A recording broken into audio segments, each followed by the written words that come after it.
The Juggernaut Shield. The Invincible Warden. Act 1. The Weight of Every Wound. Chapter 1. The sacred gear chose him on a Tuesday. Issei Hyoudou remembered very little about the moment of awakening because there was so much pain in the room that his own pain barely registered. He had been standing at the edge of a collapsed alleyway in the lower wards of the underworld, watching a pair of low-class devils drag a young woman by her wrists across broken stone. He had not meant to be there. He had followed a stray sensation, something warm and pulling, the way a smell of rain pulls you toward an open window without thinking.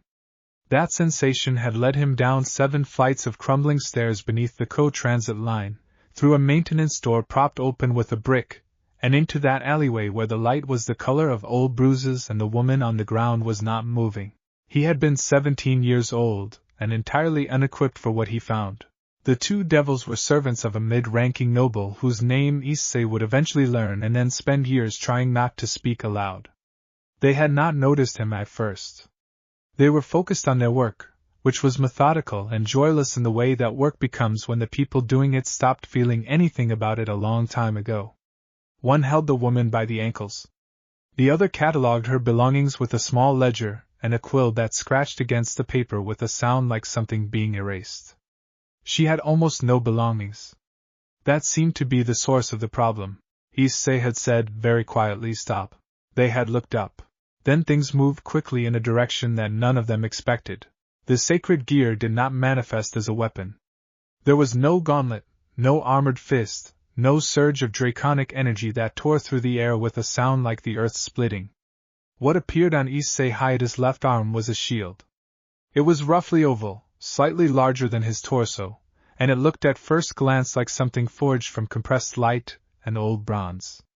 Runes moved across its surface in slow spirals, rewriting themselves continuously as though working through an argument no one else could hear. The 2 devils stared at it. The woman on the ground turned her head and stared at it. Issei himself stared at it, which was how he missed the first attack entirely. The blast caught him full in the chest. He should have died. The force alone would have liquefied the bones of an ordinary human. Instead, what happened was that the shield moved, not sideways to deflect the blow but inward, pressing flat against his body, and every particle of energy in that attack was drawn into the surface of the shield like water into dry sand. For 1/2 second, nothing. Then the runes blazed white, and a pulse of warmth spread outward from Issei's chest in a wide, even circle, and the woman on the ground exhaled a breath that she seemed to have been holding for a very long time. Her broken wrist reset. The bruise along her jaw faded. The cut above her eye sealed. Issei stood very still and watched that happen. The 2 devils ran. He would think about that moment for years afterward. Not the awakening, not the terror of the attack, not even the miracle of the healing pulse. What he kept returning to was the sound she had made when she exhaled.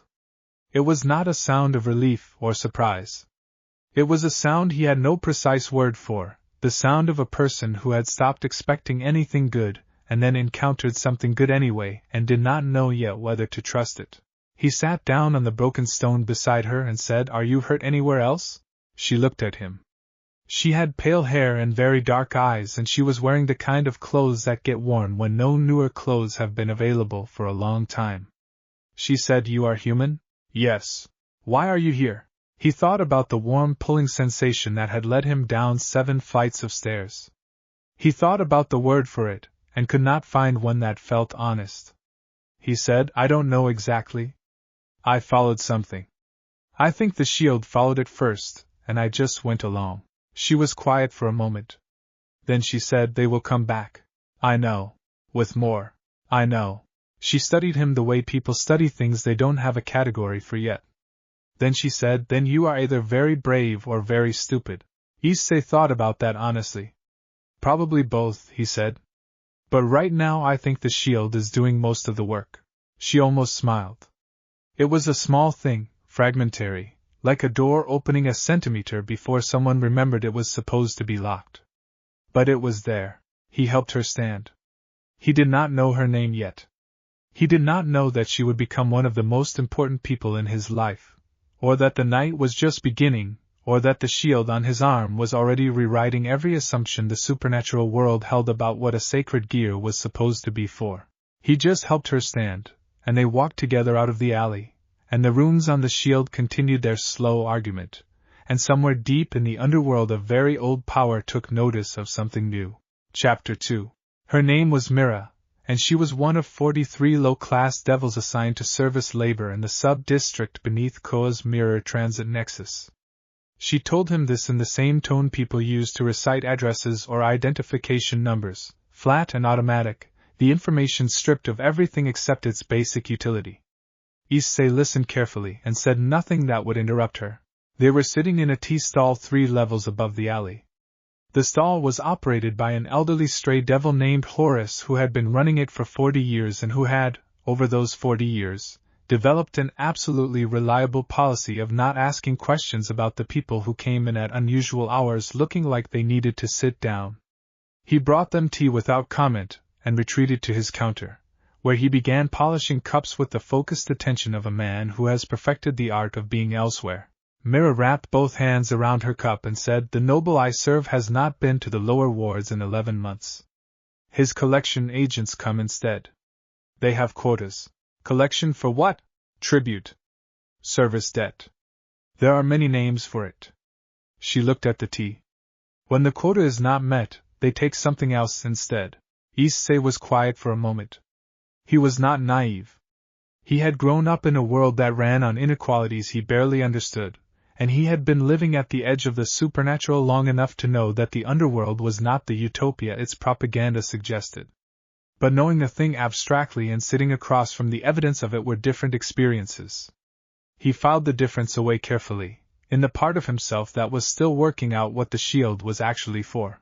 "How many people are in your district?" he said. "My sub-district." 43. "Some have families." She paused. Some had families. The tea was bitter and hot. Outside, the lower ward hummed with the low constant sound of machinery, and the fainter sound of voices kept deliberately quiet. Issei set down his cup and looked at the shield, which had folded itself into a dormant state against his forearm, compressed to roughly the size of a bracer, its runes cycling slowly in patterns he had not yet learned to read. He had read everything he could find about sacred gears in the 3 months since his awakening. Most of what he found described them as offensive instruments, weapons of war, amplifiers of power, tools for combat and domination. The boosted gear in particular was famous, catalogued in every significant text on sacred gear classification, known universally as the Longinus of the Red Dragon, the Gauntlet of Drake.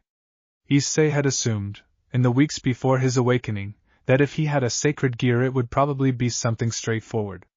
Something loud. Something that punched things very hard. The absolute Aegis was none of those things. The earliest classification document he had found, buried in a digital archive maintained by a rogue devil scholar in Eastern Europe, described it in 3 lines. The absolute Aegis. Conceptual class shield. Absorbs all magical and physical damage directed at the bearer. Converts absorbed force into healing aura distributed at bearer's discretion. Status unconfirmed. Last recorded holder unknown. Estimated tier, immeasurable. Immeasurable. He had looked at that word for a long time. "What are you thinking?" Mira said. "I'm thinking that a shield this size is useless if I'm standing in one place," he said. "I need to understand how far the healing pulse reaches." She studied him again with that cataloging look. "You want to come back," she said. "I want to come back with a better understanding of what I can actually do. They will bring more than 2 next time. I know. They may bring someone from the noble's household. A trained fighter. I know. And you are still going to come back." It was not really a question. He answered it anyway. "Yes." Mira looked at him for a long time. Then she said very quietly, "Why?" Issei thought about the warm pulling sensation. He thought about the sound she had made when she exhaled. He thought about the word that had no precise equivalent, and tried anyway. "Because I can take the hit," he said. "And you can't. And that means I should be standing in front of it instead of you. That's all it is." Something shifted in her expression. Not the door opening this time. Something slower. Something that took more space. Horace, at the counter, polished a cup he had already polished twice, and said nothing. Issei drank the rest of his tea and began working out, on a napkin with a borrowed pen, everything he knew about the absolute Aegis and everything he still needed to learn. It was a longer list than he would have liked. But the shield on his forearm pulsed once, warmly, as though agreeing with his direction, and he took that as a reasonable place to start. Chapter 3. He tested the shield's limits for 2 weeks in a stretch of abandoned industrial ward 3 kilometers south of Koa's main transit ring. It was the kind of place that had once manufactured something and now manufactured nothing, all concrete and dead machinery and the particular silence of a space that used to be loud. He found a section of empty warehouse floor and began. The first thing he established was that the absorption was absolute. He had expected thresholds, upper limits, the way a sponge eventually saturates. He tested this with increasing force. First with standard devil energy blasts fired from a small practice emitter he had ordered through a gray market supply chain, then with sealed combat spells purchased from the same source, then with 2 favors called in to a low-level devil acquaintance named Takashi who owed him for a translation job and who agreed to attack him seriously for 30 minutes without asking too many questions. Takashi attacked him seriously for 30 minutes. At the end of it, Takashi sat down on the floor, breathing hard, and said, "You didn't even flinch." "I felt it," Issei said. "I feel all of it. I just don't take any damage from it." "What does it feel like?" Issei thought about it. "Pressure," he said. "Like being underwater. All the force is there but it's redistributed. And then it gets warm. And then you heal whoever you want to heal. And then the shield releases the absorbed energy as a healing pulse. I can direct it. Focused or spread. I can hold it and release it when I choose, or I can let it release automatically. I'm still learning the controls." Takashi looked at the shield with an expression that mixed professional assessment with something harder to name. "The underworld is going to have an opinion about this," he said. "The underworld can form its opinion," Issei said. "I'm busy." The second thing he established was the pulse's range. At resting state, with no deliberate amplification, the healing aura extended roughly 4 meters in all directions from his body. At full release, with the shield's runes cycling at maximum, he had pushed it to approximately 30 meters. Between those 2 points was a gradient he was learning to control like a volume dial, specific and tunable, which meant he could heal one person without healing the person standing next to them if he had a reason to make that distinction. He wrote all of this down in a notebook with a gray cover that he kept in his jacket pocket. The third thing he established was harder to quantify. When the shield absorbed a very large amount of damage in a short period, something changed in its behavior. The runes stopped their usual cycling and began moving in a different pattern, faster and more concentrated, spiraling inward toward the center of the shield in a way that made the air around it feel pressurized. He had triggered this state twice by accident, and both times had released a healing pulse so large that every piece of dead vegetation within 100 meters of him briefly revived. Grass had grown through cracks in the concrete floor. A dead tree outside the warehouse had produced 3 leaves. He had looked at those 3 leaves for a long time. He wrote overclock state, triggers at extreme absorbed damage, healing range and intensity both massively amplified, duration unknown in his notebook and underlined it twice. On the 14th day of testing, he went back to the sub-district beneath the transit nexus. He went alone and he went openly and he went on the same day of the week that the collection agents typically made their rounds, which he knew because Mira had told him their schedule in careful detail during 3 conversations at Horace's tea stall. He stood at the entrance to the alley where he had first seen her, and he waited. They came with 6 this time. The lead agent was a mid-level devil with the kind of face that had forgotten how to be anything other than bored by other people's suffering. He looked at Issei. He looked at the shield. He looked back at Issei with an expression of professional annoyance.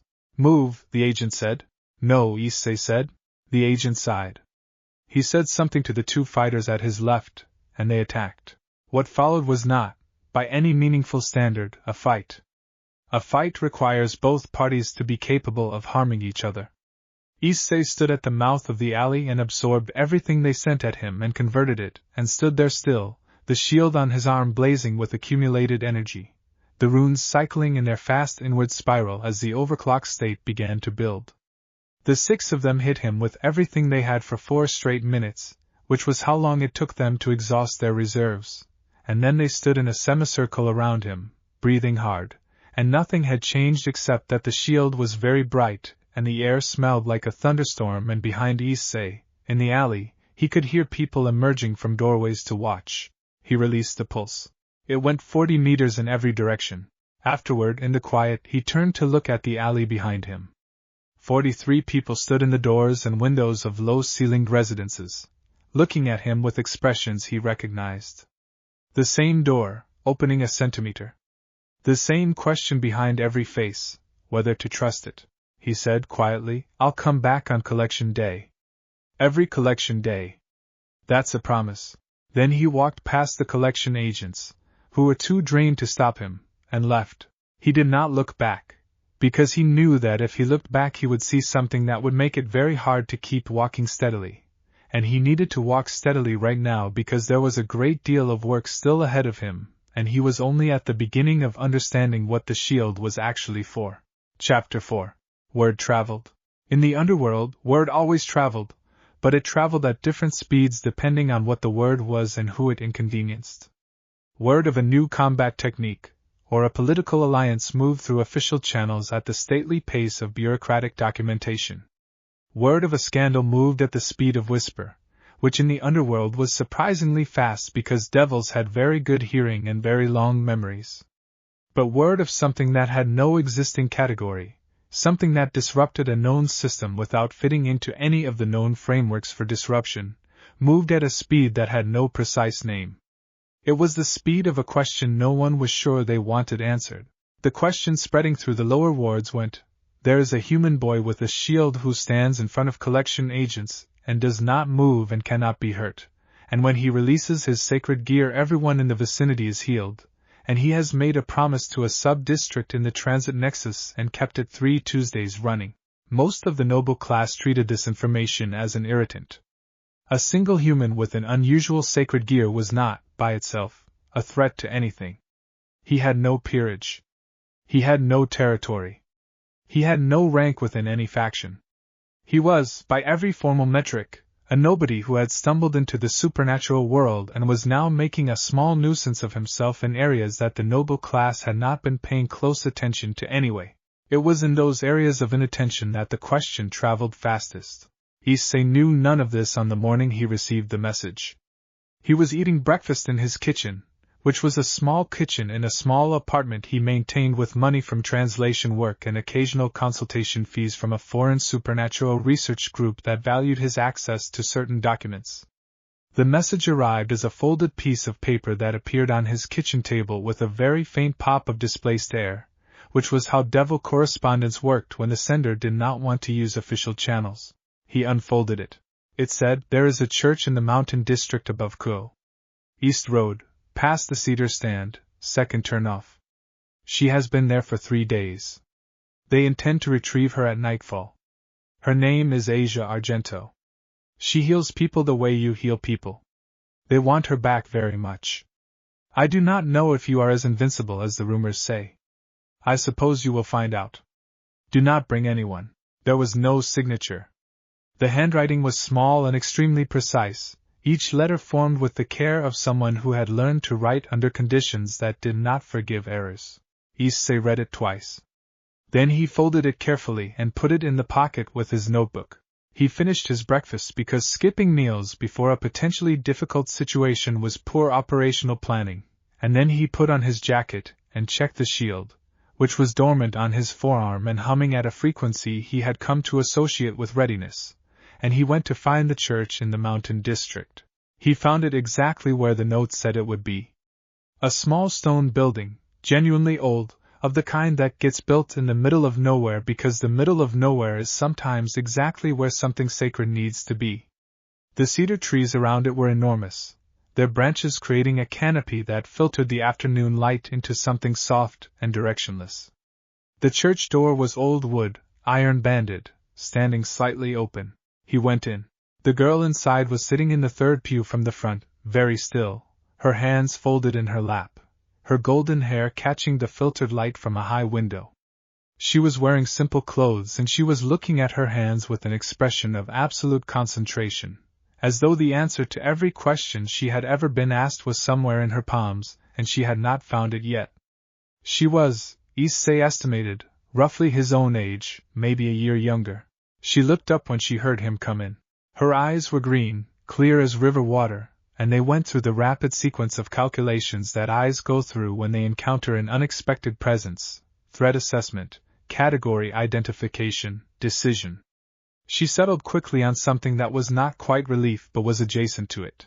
"You are not from the church," she said. Her accent was slight, continental, the kind that comes from learning a language from texts rather than speakers. "No," Issei said. "Are you from the other side?" "No," he said again. "I'm not from any side. I got a note." She blinked. "A note? Someone sent me a note saying you were here and that someone intended to collect you at nightfall, and that your name was Asia Argento, and that you heal people." He paused. "Is that accurate?" A long pause. She looked at her hands again, then back at him. "Yes," she said. "All of it. Okay." She looked at the shield on his arm. The runes were moving. "What is that?" "Sacred gear," he said. "It absorbs damage and converts it to healing energy. I can't be hurt by anything directed at me." She was quiet for a moment with that. Then she said, very carefully, "And you came because the note told you I was in danger?" "Yes." "You do not know me?" "No." "And you came anyway?" Issei thought about the warm pulling sensation and the sub-district in the transit nexus, and the 43 people in doorways, and the word he had been looking for without finding. He said, "That's what the shield is for." Asia Argento looked at him for a long time. There was a quality to her stillness that he had not encountered before, something deeply considered, the stillness of someone who has spent a great deal of time alone with their own thoughts, and has made their peace with the fact that thinking clearly requires being very quiet. She said, "There are 6 of them watching the road outside. They have been watching since this morning." "I know," he said. "I counted them on the way in. And you are not afraid?" "I'm a little afraid," he said honestly. "But the shield handles that part." She stood up from the pew. She smoothed her clothes with a gesture that was so automatic it was clearly habitual, the habit of someone who had been taught that small dignities matter when everything else has been taken. She looked at the door, then at him. "If we are going to leave," she said, "we should leave soon. The light is changing." "Yes," he said. He walked to the door, and she walked beside him, and when they came through it into the cedar-filtered afternoon, the 6 watchers on the road saw them and moved, and the shield blazed to life on his arm, and the evening began in earnest. Chapter 5. The 6 operatives were fallen angels. Issei had not expected that. The note had not specified.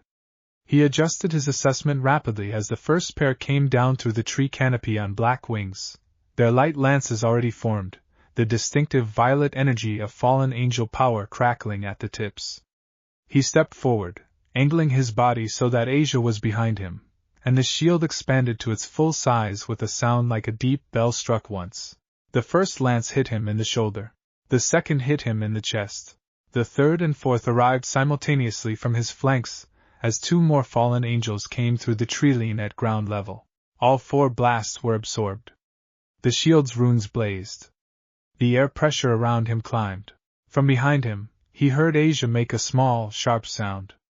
He turned quickly. One of the 6 had come around through the trees entirely, approaching from the rear.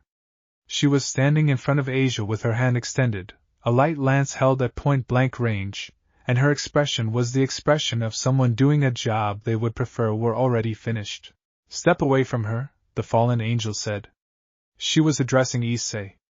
"You are interfering in church business." "She is not church business anymore," Issei said. He was very calm. He was learning that the shield's presence did something to his baseline anxiety. Not eliminated it, but redistributed it, the way the absorbed force was redistributed, into something workable. She left. People are allowed to leave. The church does not agree. "I know. That's the problem." The lance fired. He was already moving. He got between the fallen angel and Asia in the time it took for the light lance to cross the distance, and the blast hit the shield dead center, and the shield absorbed it, and the runes went into their fast spiral, and Issei reached back without looking and found Asia's arm and kept hold of it. "Stay close," he said. "Yes," she said. Her voice was completely steady, which surprised him. He filed that away. The next 90 seconds were not complicated. The 6 operatives attacked him from every angle they could find, and he took every attack, and none of them reached Asia, and the shield built toward its overclocked state with the methodical patience of a system doing exactly what it was designed to do. When the overclock triggered, the pulse went out in a wide ring, and every wound the fallen angels had sustained from each other's crossfire and the confusion closed and healed, which was not Issei's intention but was the shield's nature. It healed indiscriminately at full release, the way sunlight does not choose which surfaces to illuminate. The fallen angels stopped. They looked at their own healed wounds with expressions that ranged from confusion to something approaching awe. The one who had faced him most directly, the one with the point-blank lance, looked at the shield with an expression Issei had not seen before. It was different from the calculating look of an opponent assessing a power level. It was the look of someone encountering a philosophical problem they had not considered before. "What are you?" she said. "I'm the reason she's not going with you," Issei said. "That's all you need to know right now." A long silence. The cedars moved in a wind that had nothing to do with anything happening on the ground. The fallen angels looked at each other, then back at Issei, then at Asia, who was standing directly behind him with her hands still in his and her face entirely calm. They left. Not quickly. Not with the aggressive retreat of people who have decided this fight isn't worth it. They left the way people leave when they have encountered a category error in their understanding of how things work and need time to recalibrate. The leader was the last to go. She folded her wings and looked at Issei for a moment longer. "They will send more," she said. "People keep telling me that," Issei said. She left. Issei waited until the sound of wings faded completely before releasing Asia's hand. He looked at the shield, which was cycling back down to its resting state. He looked at the church, which was undamaged. He looked at Asia, who was looking at him with those clear green eyes and the expression of someone at the end of a very long calculation. "You healed them," she said. "The people who were attacking us." "I can't control it at full release," he said. "It goes to everyone in range. You could learn to control it." "I'm working on it." She was quiet for a moment. Then she said, "I have been exiled from every congregation that ever took me in. Because I healed the wrong people. Because I did not discriminate correctly. Because grace, I was told, has appropriate recipients, and I was failing to honor that boundary." Issei said nothing. He let her speak. "You healed them," she said again. "The people attacking us. And you do not seem troubled by that." "Healing someone doesn't mean I agree with what they were doing," he said. "It just means I healed them." Asia looked at the space where the fallen angels had been. She looked at her hands, which she had looked at before in the pew, still running the same calculation or perhaps a new one. Then she looked at him and said, very quietly, "I have not met anyone who understood that before." "I haven't been doing this long," he said. "But I think it's one of the things the shield is trying to tell me." She nodded slowly. The cedar light around them was going golden now, the afternoon tipping toward evening, and they needed to move before full dark. He had a safe route planned, a transit option and a fallback, a contact number for Myra's district if they needed a place to stay. He said, "I have a safe place I can take you." "Not a church. Just a place where people aren't going to be sent to collect you." She looked at him. That long, considered look. Then she said yes. They left the cedar grove together, walking at an even pace, and the shield on his arm hummed its quiet note of readiness, and Asia Argento walked beside him with the unhurried dignity of someone who has decided, carefully and after sufficient evidence, that a direction is worth moving in. Chapter 6.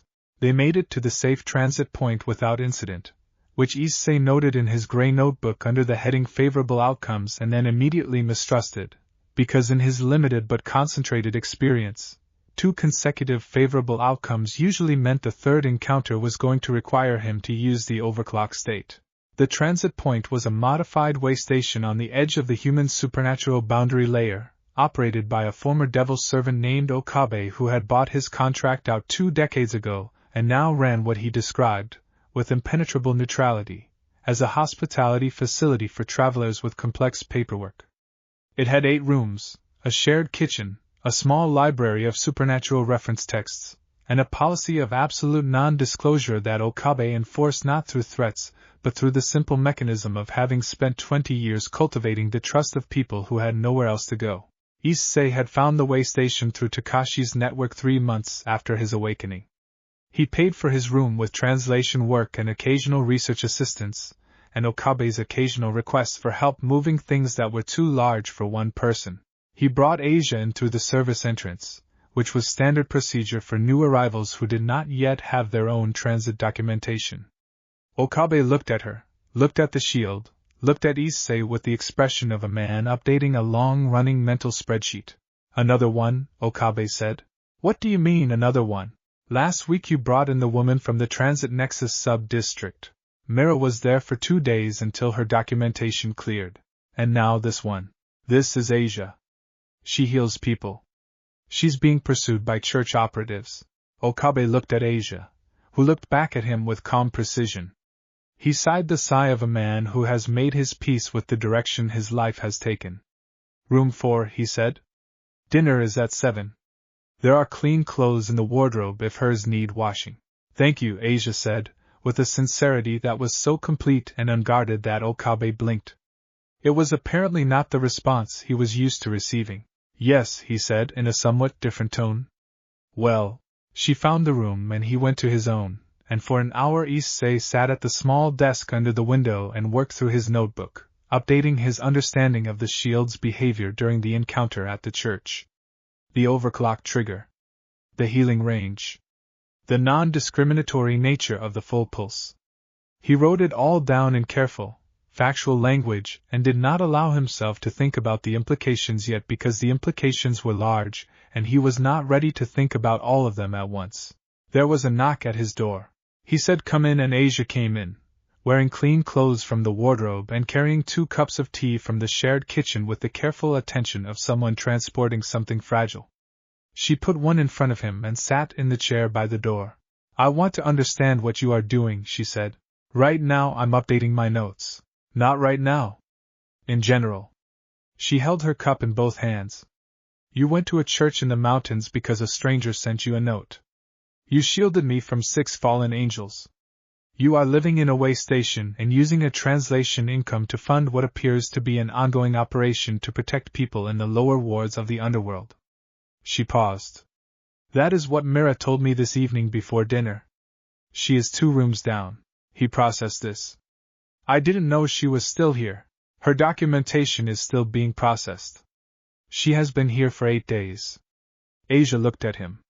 "She speaks very highly of you. We've had a few conversations. She says you come to her sub-district every collection day without fail. That you have never asked for anything in return." "I don't need anything in return." Asia was quiet for a moment. "Most people," she said carefully, "who provide something valuable want something valuable back. Even people with good intentions. The currency changes, but the exchange is there." "I know," he said. "I'm not saying that's wrong. People need to sustain themselves. I understand the logic." He looked at the shield, which was dormant and resting. "But the shield doesn't take anything from me when I use it. It doesn't cost me. The healing energy comes from the damage absorbed, not from me. So there's no cost to distribute. Which means the exchange model doesn't apply in the same way." She looked at the shield too. "You have thought about this a great deal.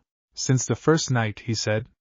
"Something that is invincible and has infinite healing capacity needs to have a clear answer to the question of what it should do. Otherwise it's just power sitting there waiting to be aimed at something." "I don't want to be power waiting to be aimed." "What do you want to be?" He thought about it carefully.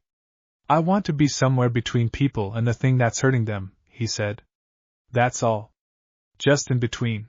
Asia looked at him for a long time.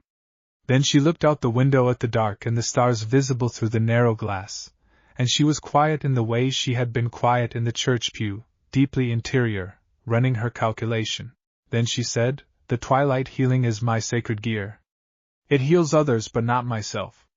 I was told this was a design, a punishment, that I was meant to serve but not to receive. I was told that for a very long time by very certain people. He waited. I think they were wrong, she said. I think the design is that I need to be near someone who can receive what I cannot. Someone the damage does not touch. She paused.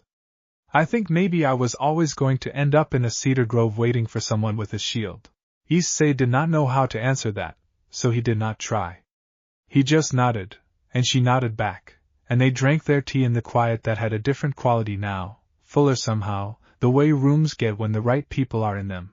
Down the hall, Mira heard them talking in low voices and allowed herself, in the privacy of her own room, to feel something she had not felt in a very long time.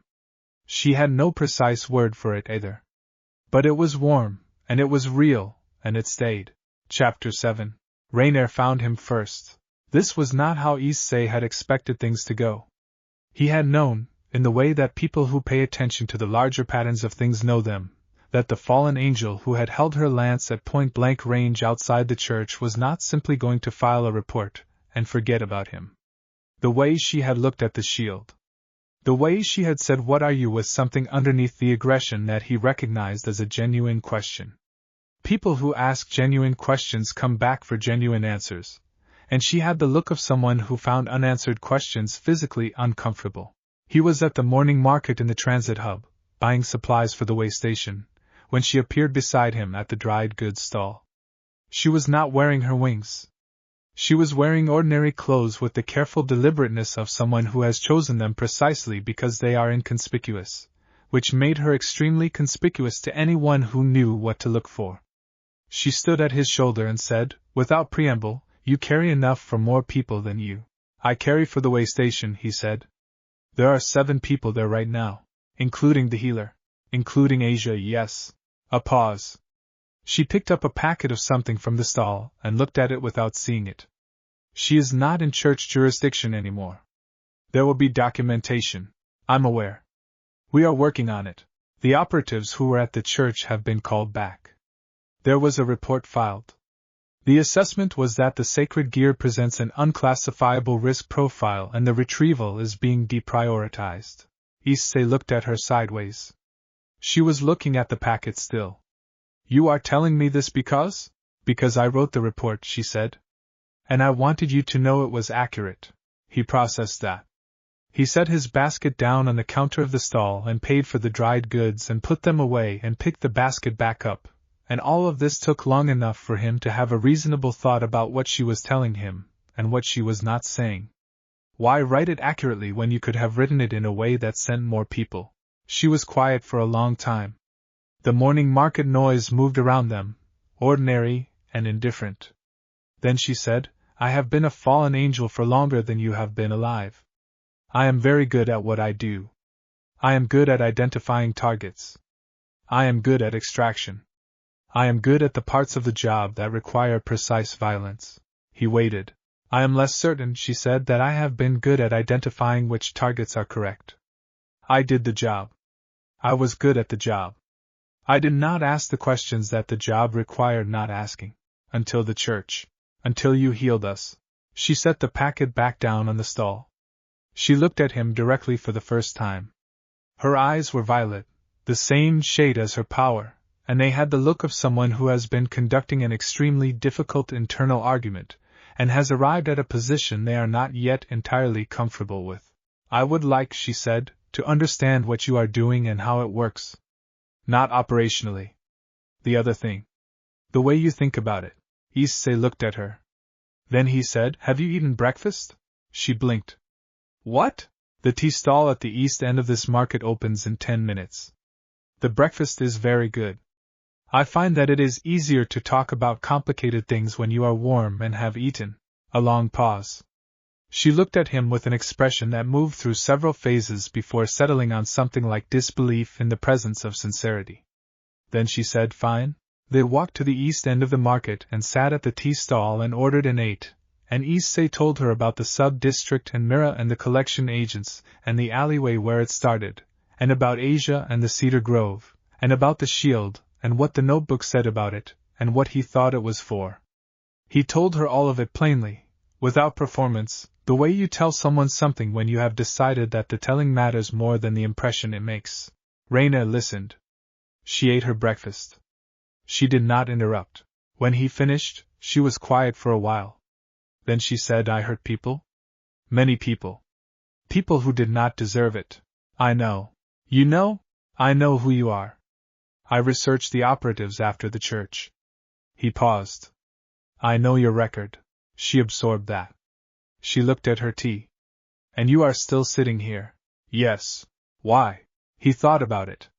He said, because the shield heals everyone in range at full release. I don't choose. And because I think that people who know they did wrong and are asking real questions about it are in the process of becoming different from what they were. Which is the only direction that matters. He paused. Also because you wrote an accurate report when you could have written a useful one. That's a choice. That means something. Raina looked at him for a very long time. Then she said, the faction I work for will not simply let me walk away. I know. There will be consequences. Probably. You are not deterred by this. I have a shield, he said simply. She looked at the shield on his arm. The runes were moving in their slow cycles. She looked at them for a long time, reading something in them that might have been there all along or might only exist in the eye of someone who needed to find it. Then she said, very quietly, I am tired. I have been doing this for a very long time, and I am very tired of it. I know, he said. I can see that. Is there room at the way station? He thought of Okabe and his expression of a man updating a mental spreadsheet. He thought of the word another one and the resignation with which it had been said and the way that resignation was not, at its core, unwelcoming. Yes, he said. There's room. She nodded once, a sharp, precise motion. She finished her tea. She set the cup down with the careful exactness of someone performing a small ceremony. There will be people sent for me, she said. Soon, probably. I do not want the others at the way station to be in danger because of me. Stand behind the shield, he said. That's all you have to do. She looked at him with those violet eyes that had seen a great deal and were in the process of deciding what to do with everything they had seen. Then she said, lead the way. Issei picked up his basket of supplies and stood up from the table and led the way, and the runes on the shield moved in their slow, certain pattern, and the morning opened around them with the patient quality of something that has been waiting a long time for things to go in the right direction. Act 2, The House That the Shield Built. Chapter 8. Okabe updated his mental spreadsheet the morning after Rainier arrived and then apparently closed the spreadsheet entirely, because he stopped making comments about headcounts and simply began cooking larger amounts of breakfast. This was its own kind of communication. The way station had, in the weeks since Issei first brought Mira there, transformed gradually from a transit facility for solitary travelers into something that had no precise name yet, but was beginning to have a shape. There were 8 rooms and 5 of them were now consistently occupied. There was a shared kitchen that saw use at irregular hours because the 5 occupants had 5 different relationships with sleep.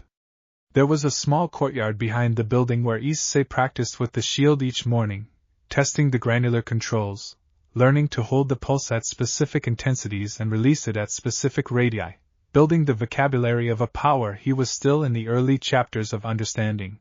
He kept the gray notebook updated. It was on its 3rd section now, the first 2 filled with close observations, and the 3rd opening with questions he had not yet answered. The first unanswered question was the one he thought about most. What happened when the shield absorbed energy from a conceptual source rather than a physical or magical one? He had encountered this possibility twice. Once when a mid-level devil had attempted to use a binding curse, which was not energy directed at his body but energy directed at his will, and the shield had absorbed it so cleanly that the devil had looked at his own hands with the confusion of a craftsman whose tool has disappeared mid-use. The second time was less clearly defined. He had been standing in the sub-district during a collection round when the lead agent used an authority command, the kind that compels obedience through established hierarchical power, and the command had simply not worked, the words landing against Issei the way rain lands against glass, present but entirely without purchase. He did not know if the shield was absorbing conceptual force or if it was doing something else, something that amounted to the same outcome through a different mechanism. He wrote this down and put a star next to it. The second unanswered question was about Rainier. She had been at the way station for 4 days. She had taken the room at the end of the hall, the one with the narrowest window and the best sight line to the entrance, which he suspected was deliberate. She ate meals with the others without being asked to and without asking permission, simply appearing at the table at mealtimes and sitting down with the air of someone who has decided a thing and is not going to make a performance of the decision. She spoke when spoken to and listened with an attention that was more complete than most people's, the trained attention of someone who has spent years in a field where missing details has consequences. She had not yet explained to him what she intended to do next. He had not asked? He kept waiting for the right moment, and the right moment kept not arriving in any form he was confident about. Asia solved the problem for him, as Asia frequently solved problems, by simply addressing it directly. It was the 5th morning. They were all in the kitchen, which was one of those mornings where everyone happened to want breakfast at the same time. The courtyard had been rained out, and the kitchen was warm and smelled of toast and the particular comfortable pressure of several people in a small space who have reached the early stages of ease with each other. Mira was reading. Okabe was washing things. Asia was eating with the focused appreciation she gave to all food, which Issei had come to understand was the habit of someone who had gone without it at uncertain intervals. Rainer was sitting at the end of the table with her tea, not quite in the conversation and not quite outside it. Asia looked at Rainer and said, in her direct continental way, "What are you good at?" Rainer looked at her. "What?" "Here," Asia said. "What are you good at that would be useful here?" "I heal." Issei shields. Mira knows the lower ward networks better than anyone. Okabe runs the logistics. "What do you do?" A silence. Rainer set down her tea. She looked at Asia with an expression that was recalibrating in real time. Then she said, very precisely, intelligence. Faction networks, internal politics, chain of command, jurisdictional boundaries, the gap between official policy and actual practice. I know where the bodies are buried, in most cases literally. Good, Asia said, and went back to her breakfast. Rainer looked at Issei. He looked back at her. He was very carefully not smiling. She does that, he said. Does what? Simplifies things. Rainer picked her tea back up. She looked at Asia, who was eating toast with complete serenity. Then she looked at the table and something in her posture changed, not dramatically, not in a way that anyone watching would have been able to name precisely, but Issei had been watching people carefully for months and he noticed it. A small release. The kind that happens when a person has been holding a shape they thought they had to hold and then discovers, tentatively, that they might be allowed to put it down. The faction that sent the operatives to the church, she said quietly. They have active operations in 14 sites across the boundary layer. 3 of those sites are holding people against their will. I have coordinates. Issei opened his notebook. Mira looked up from her book. Okabe, at the sink, turned off the water. Asia said, without looking up from her toast, tell us about the 3. Rainer told them. Chapter 9. The first site was a holding facility in the sub-basement of a transit junction 2 miles east of the way station, which was close enough that the proximity felt like a deliberate irony and far enough that it had been invisible to them until Rainer drew a map on the back of a receipt from the market and placed it flat on the kitchen table. It was used, she explained with the flat precision of someone reciting operational data they have long since separated from its emotional weight, for the detention of strayed supernatural beings who had crossed factional lines without proper documentation. In practice this meant anyone who had left a situation they were not supposed to leave. The church used it for lapsed consecrated personnel. Certain devil noble families used it for servants who had tried to buy out contracts early. 2 fallen angel commanders used it for subordinates who had asked inconvenient questions. How many people? Issei said. As of the last count I had access to, 11. Guards? 4 at the entrance level. 2 on the holding floor. 1 supervisor who rotates shifts. She paused. The guards are not high-ranking. They are people doing a job. I want that noted. Issei looked at her. Noted, he said. I have done things in facilities like this that I am not going to describe at a breakfast table. I know what the guards are. I am telling you this because I want it to be clear that when I say I want you to shield them if it comes to that, I am not saying it for strategic reasons. I know, he said. She held his gaze for a moment. Then she looked back at the map. They planned for 3 days. Rainier drew everything she remembered about the layout. Asia catalogued what medical supplies the way station had and what they would need to acquire. Mira used her transit network contacts to identify a secondary safe location on the east side where 11 people could go in the immediate aftermath without drawing attention. Issei tested the shield's sustained operation, running it for 6-hour windows to establish whether there was any degradation in absorption capacity over extended periods. There was not. The shield, as far as he could determine, did not get tired. He wrote no apparent fatigue threshold in the notebook and started twice. On the 4th day, they went. It was Issei, Rainier, and Mira. Asia stayed at the way station because she was the only person there who could provide immediate medical care to 11 potentially injured people upon arrival, which meant she was more valuable at the destination than at the source. She accepted this without argument because Asia accepted things that made logical sense without argument, which was one of the things about her that Issei had come to rely on. The transit junction was a busy surface facility with a quiet sub-basement that smelled of old stone and circulated air. They went in through a maintenance access that Rainier knew from her previous work, which was a sentence Issei decided not to examine too carefully while they were in the middle of doing something important. The maintenance corridor was narrow and lit at long intervals by emergency lighting that turned everything a faint amber. The first guard they encountered was sitting at a folding table at the junction of the maintenance corridor and the holding floor access, eating something from a container and reading a document with the detached focus of a person who expects nothing to happen on their shift.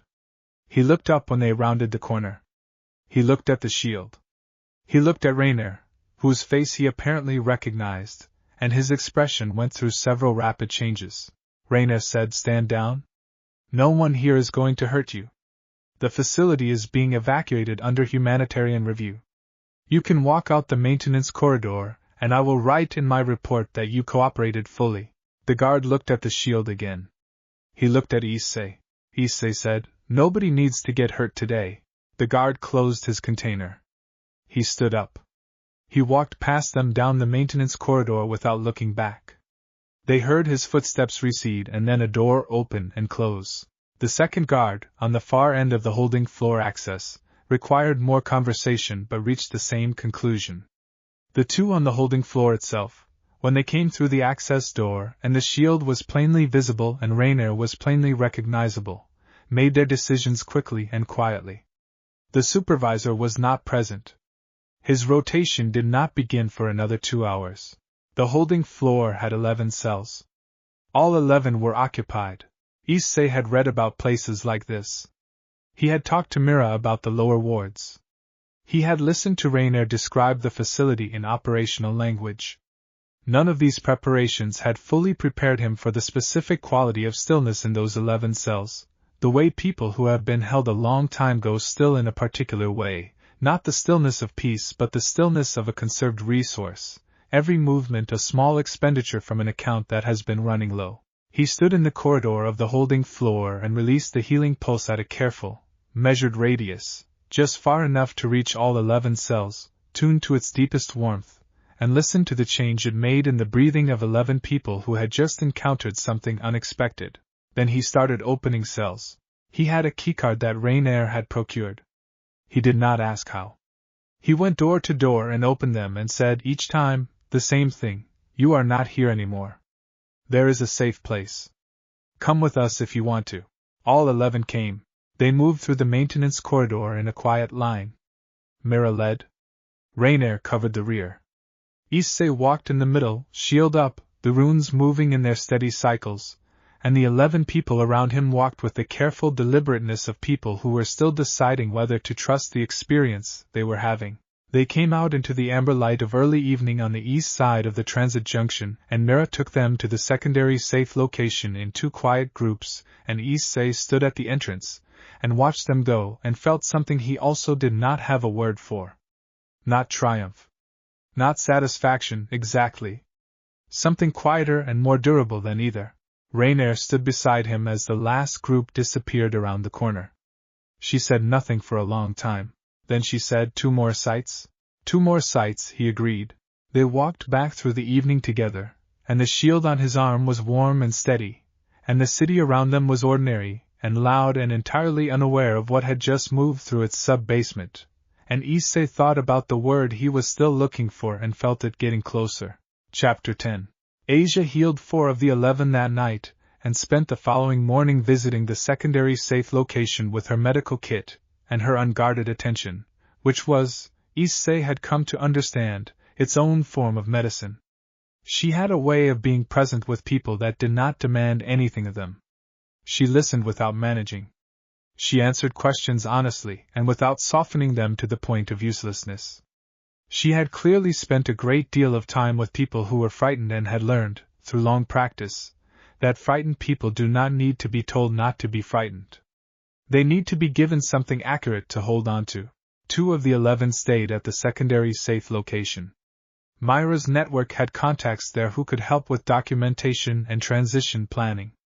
3 asked to return to their original factions under different arrangements, and Rainier spent an afternoon making precise, well-documented calls to specific contacts she trusted to handle the reintegration without exploitation. 6 asked to stay at the way station temporarily while they worked out what came next. Okabe looked at 6 new arrivals and said, "I am going to need a bigger kitchen." Issei said, "I will help you build one."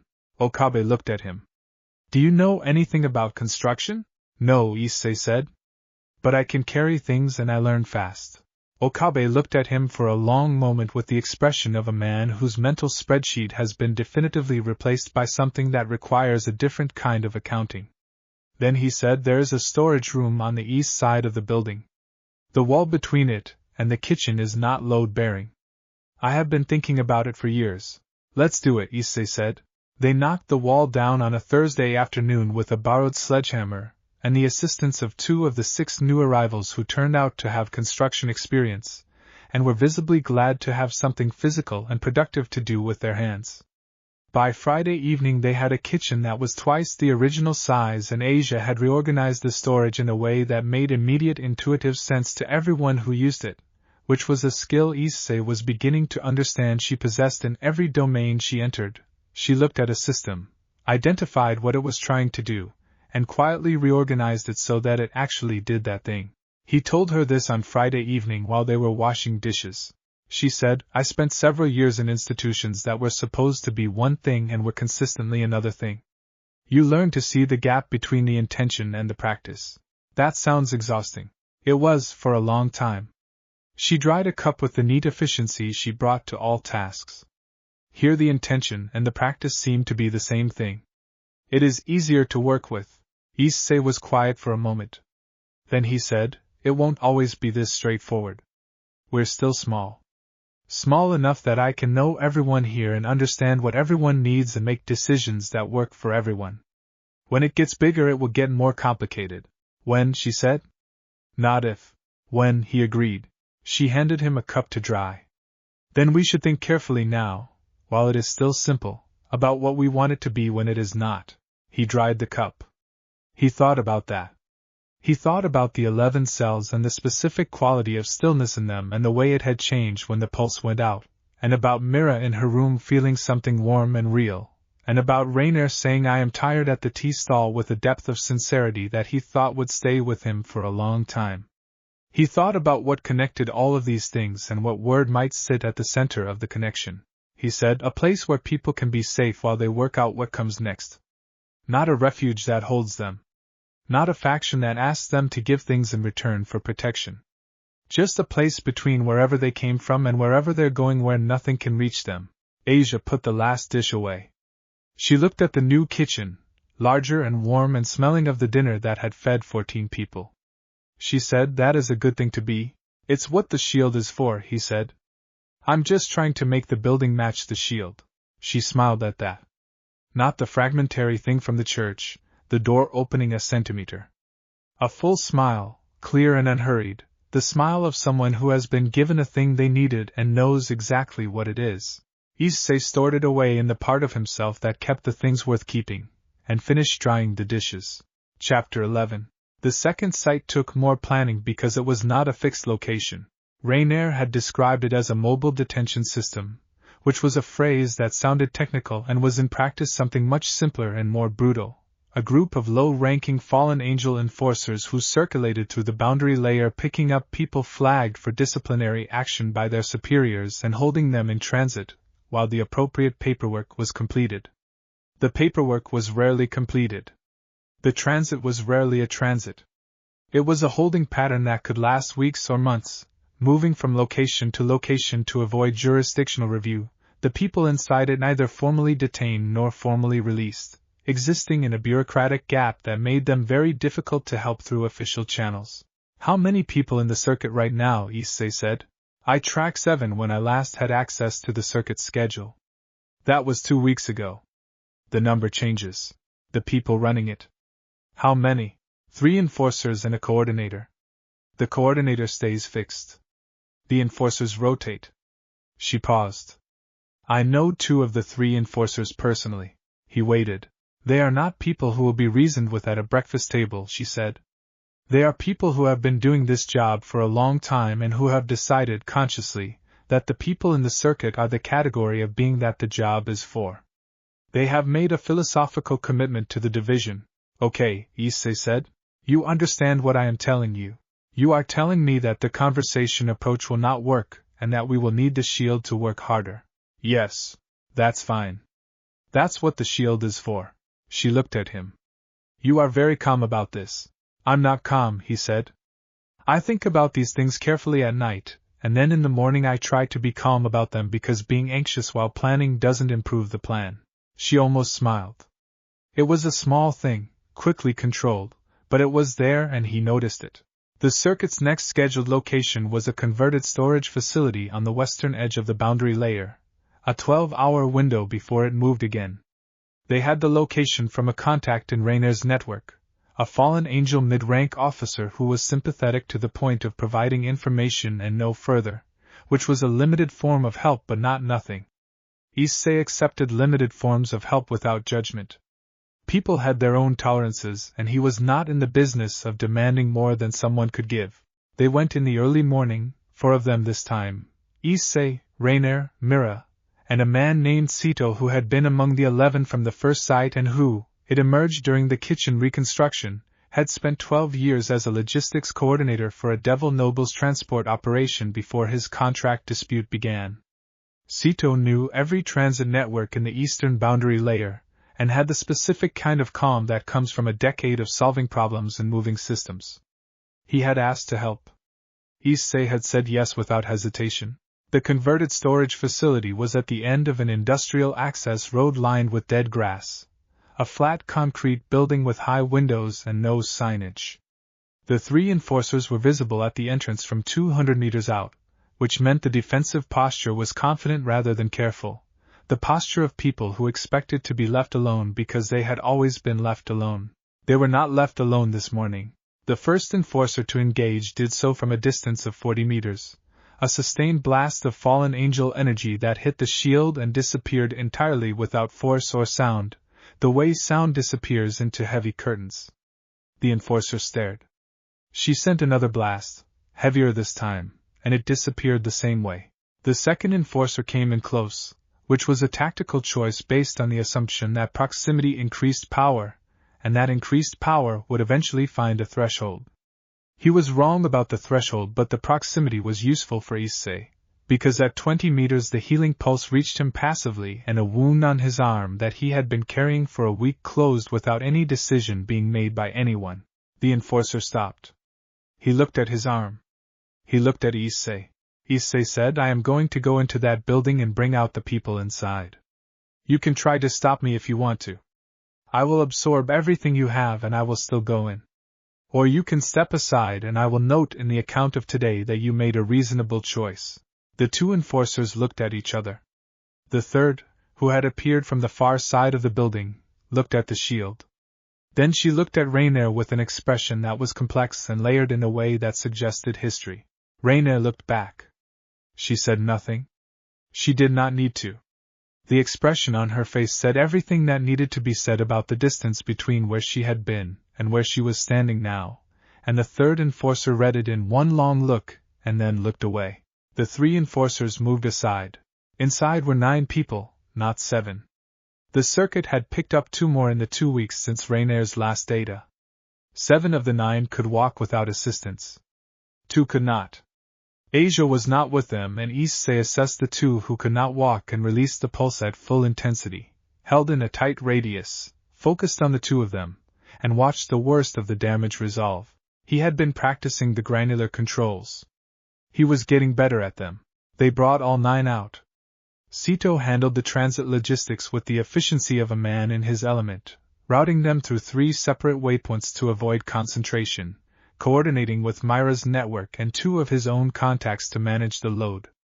Rainier dealt with the 3rd enforcer, the one with history, in a quiet conversation at the side of the building that lasted 7 minutes and ended with the enforcer leaving in the direction of the maintenance road with the purposeful stride of someone who has made a decision and intends to act on it before they can think themselves out of it.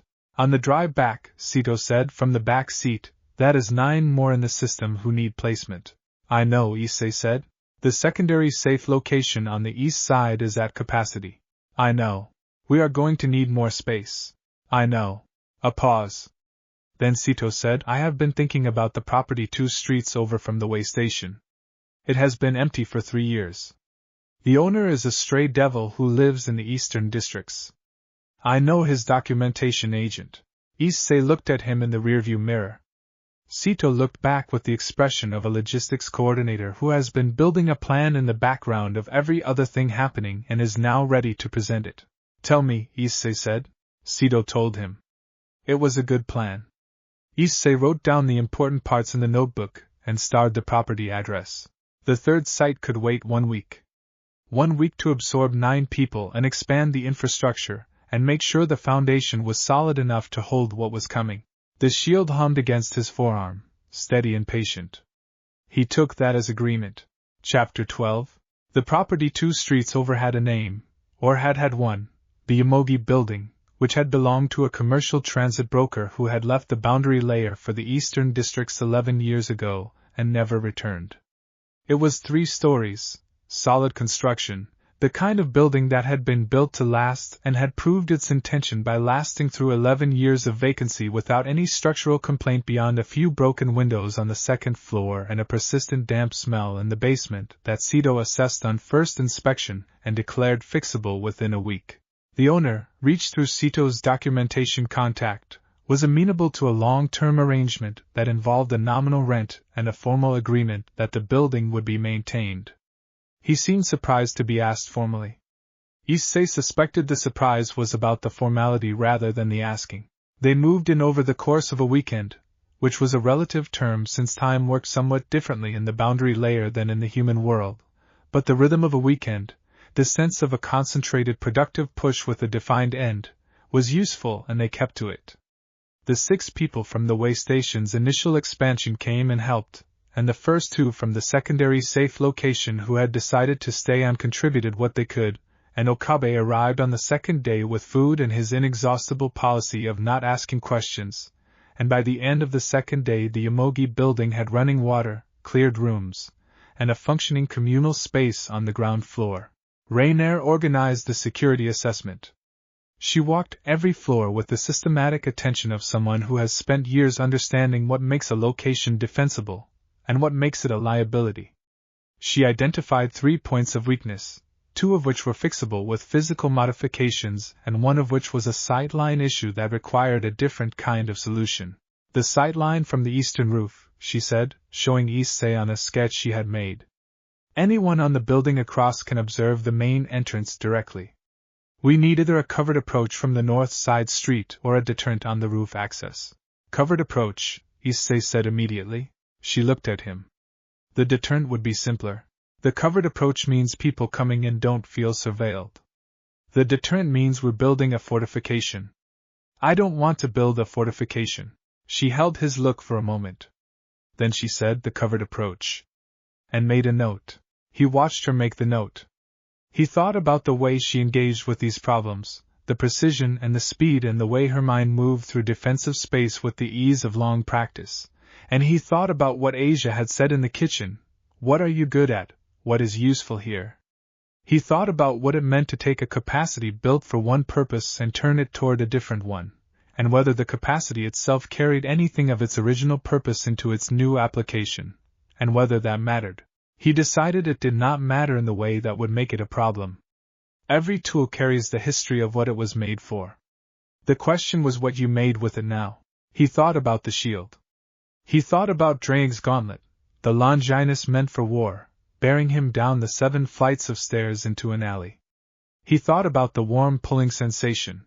He wrote in his notebook, "The absolute Aegis does not choose its purpose. I choose its purpose. The shield is the what. The choice is the why. These are not the same thing and they should not be confused." He read it back. It felt accurate. He started. Asia found him in the empty second-floor room he had begun using as a workspace, sitting on the floor with the notebook open. She looked at the room, which was empty and clean and had good light from the large east-facing window. She said, "This room should be yours? I have a room at the way station. The way station is full. This building will be the operational center. You should be here." He looked at the room. It was a good room. "Where will you be?" "There is a room on the ground floor adjacent to the communal space. It is close to where people will need help and where I can hear if something is wrong at night." She said this without drama, as a simple statement of locational logic, but he understood what she was also saying, which was that she had thought carefully about where her presence would be most useful and had made her decision. "Okay," he said. She nodded. She looked at the window and the light. "It is a good room," she said. "Yes," he said. They were quiet for a moment with the room and the light and the sound of people 2 floors below making the building into something. Then she said, "Kaneko Tuju?" He looked at her. "Where did you hear that name?" "From one of the 9 we brought out yesterday. A woman named Sarah. She was in the circuit because she tried to help someone she should not have helped. The someone was a Nikomata girl named Kaneko Tuju who is currently in the Gremory Peerage and is, according to Sarah, very much in need of the kind of help we provide." Issei was very still. He knew Kaneko's situation in general terms, the way people in the supernatural world know things about public peerage members, from documentation and rumor. He knew it was not simple. He had filed it in the back of the notebook under situations I do not yet know how to address. "Tell me what Sarah said," he told Asia. Asia sat down across from him in the empty room and told him what Sarah had said. She spoke precisely, without editorializing, giving him the information as it had been given to her.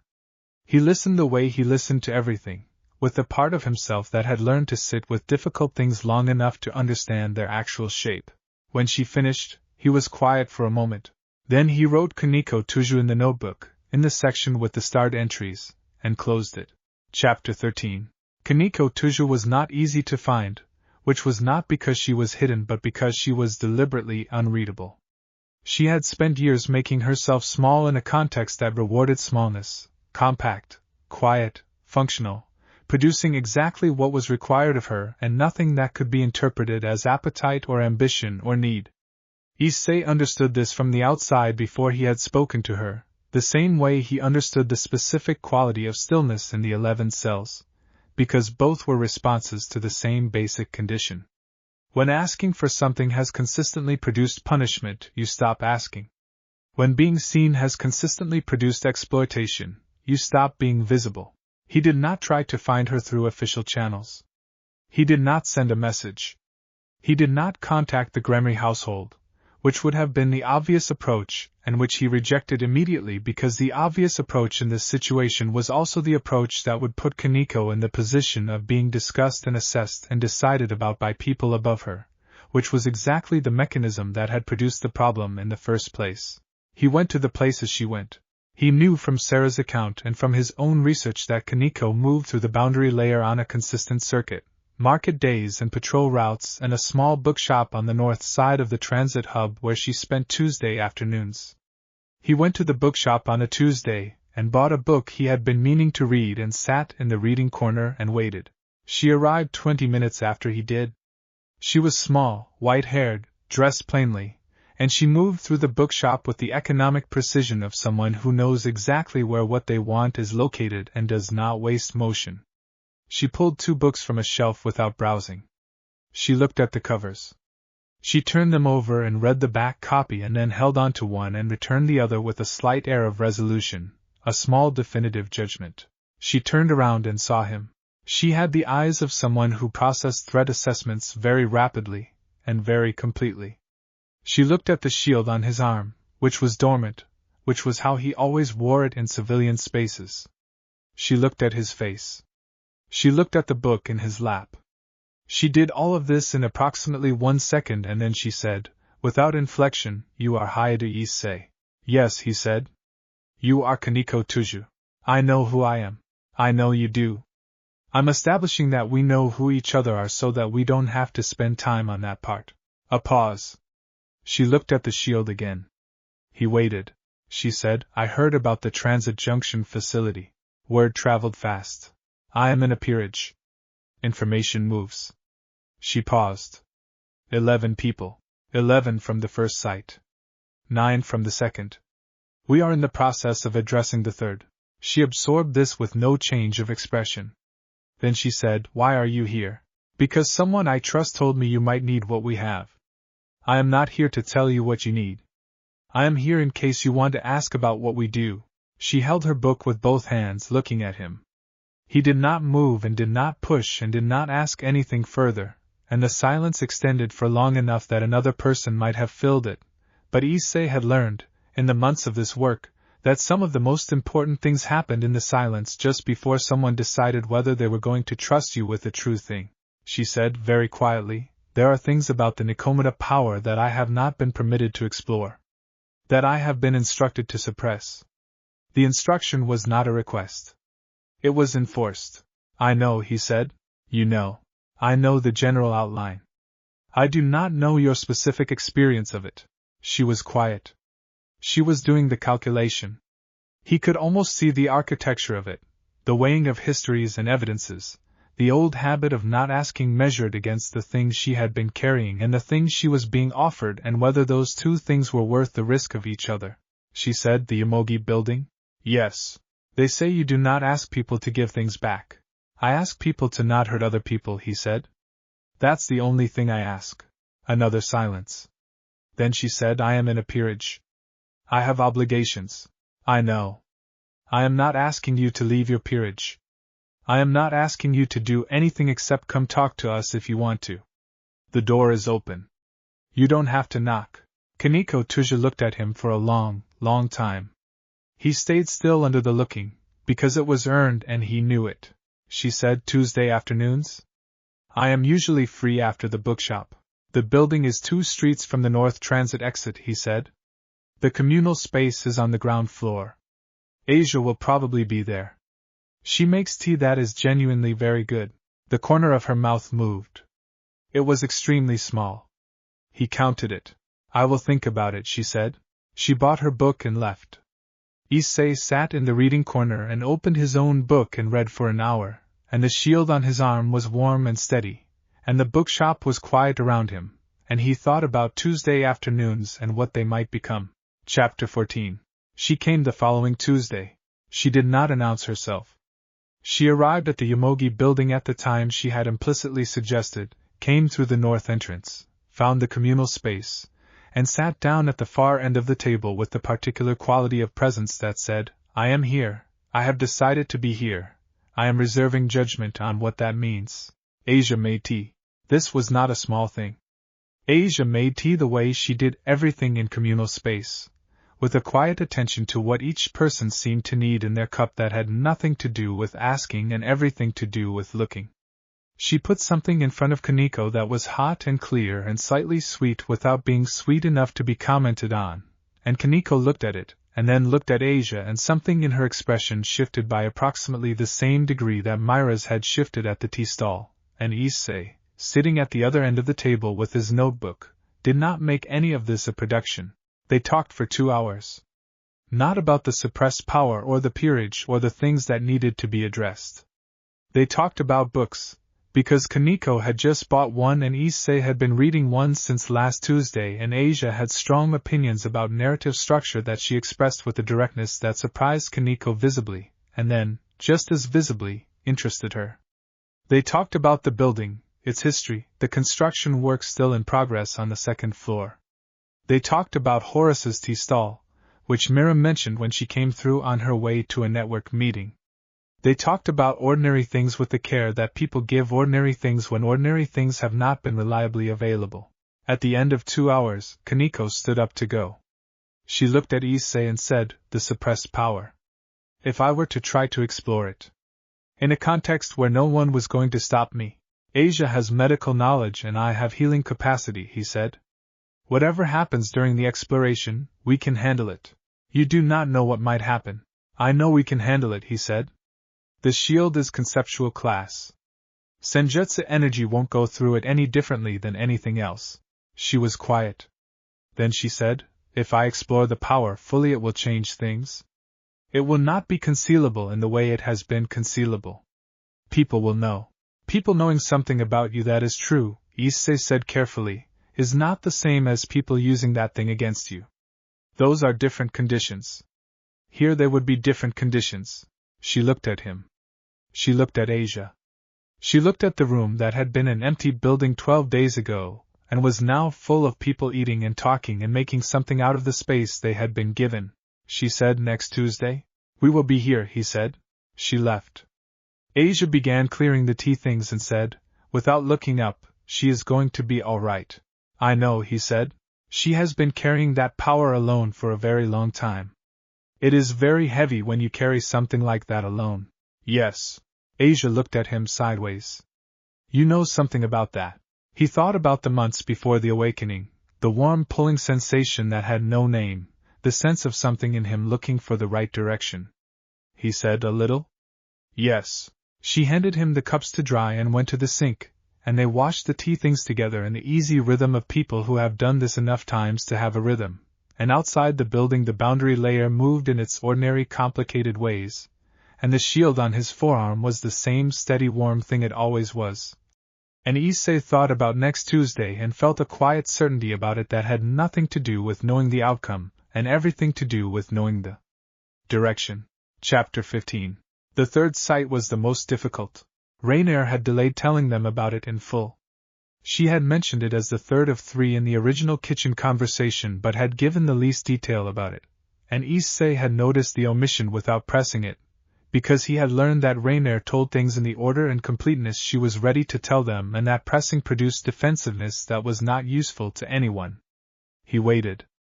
She told him on a Thursday night, sitting in the courtyard of the Yomogi building after everyone else had gone inside, looking at the sky above the boundary layer which had its own particular character, either fully night nor fully anything else. The third site was not a building or a facility or a circuit. It was a scheduled execution. The fallen angel faction had a protocol for subordinates judged to have violated their obligations irrecoverably. The violations could be anything from genuine defection to the kind of technical rule breaking that only looked like defection in retrospect, after the decision to execute had already been made. The execution was formal, witnessed, and conducted at a specific location on a specific date. It was 2 weeks away. "Who?" Issei said. Rainier was quiet for a moment. Then she said, "Her name is Calawarner. We trained together." She was effective. She made a judgment call on a mission 6 months ago that her commander did not agree with, and the disagreement has been adjudicated upward and the verdict came down last week. What was the judgment call? She released a target. He was quiet, absorbing that. She released someone she was supposed to detain, a young woman who had information her commander wanted.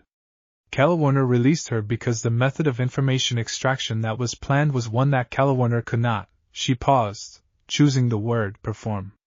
She had encountered the target personally and could not perform it, so she let her go. Yes. And now they are going to execute her for it. Yes. Issei looked at the sky. He thought about the word he had been looking for, and which had been getting closer, and whether it could hold what he was being asked to put in it. He said, "The execution site? Where is it, and who will be present?" "It is in a formal gathering space in the lower boundary layer. Executions of this kind are witnessed by a minimum of 12 senior faction members as validation. The executing officer will be a high-ranking commander." She paused. "This is not the same as the transit junction or the circuit." This is a formal sanctioned action by a significant power. If you interrupt it, you will not be interfering with guards doing a job. You will be in direct confrontation with the faction leadership. I know. And you are still going to do it. I need to think about how, he said.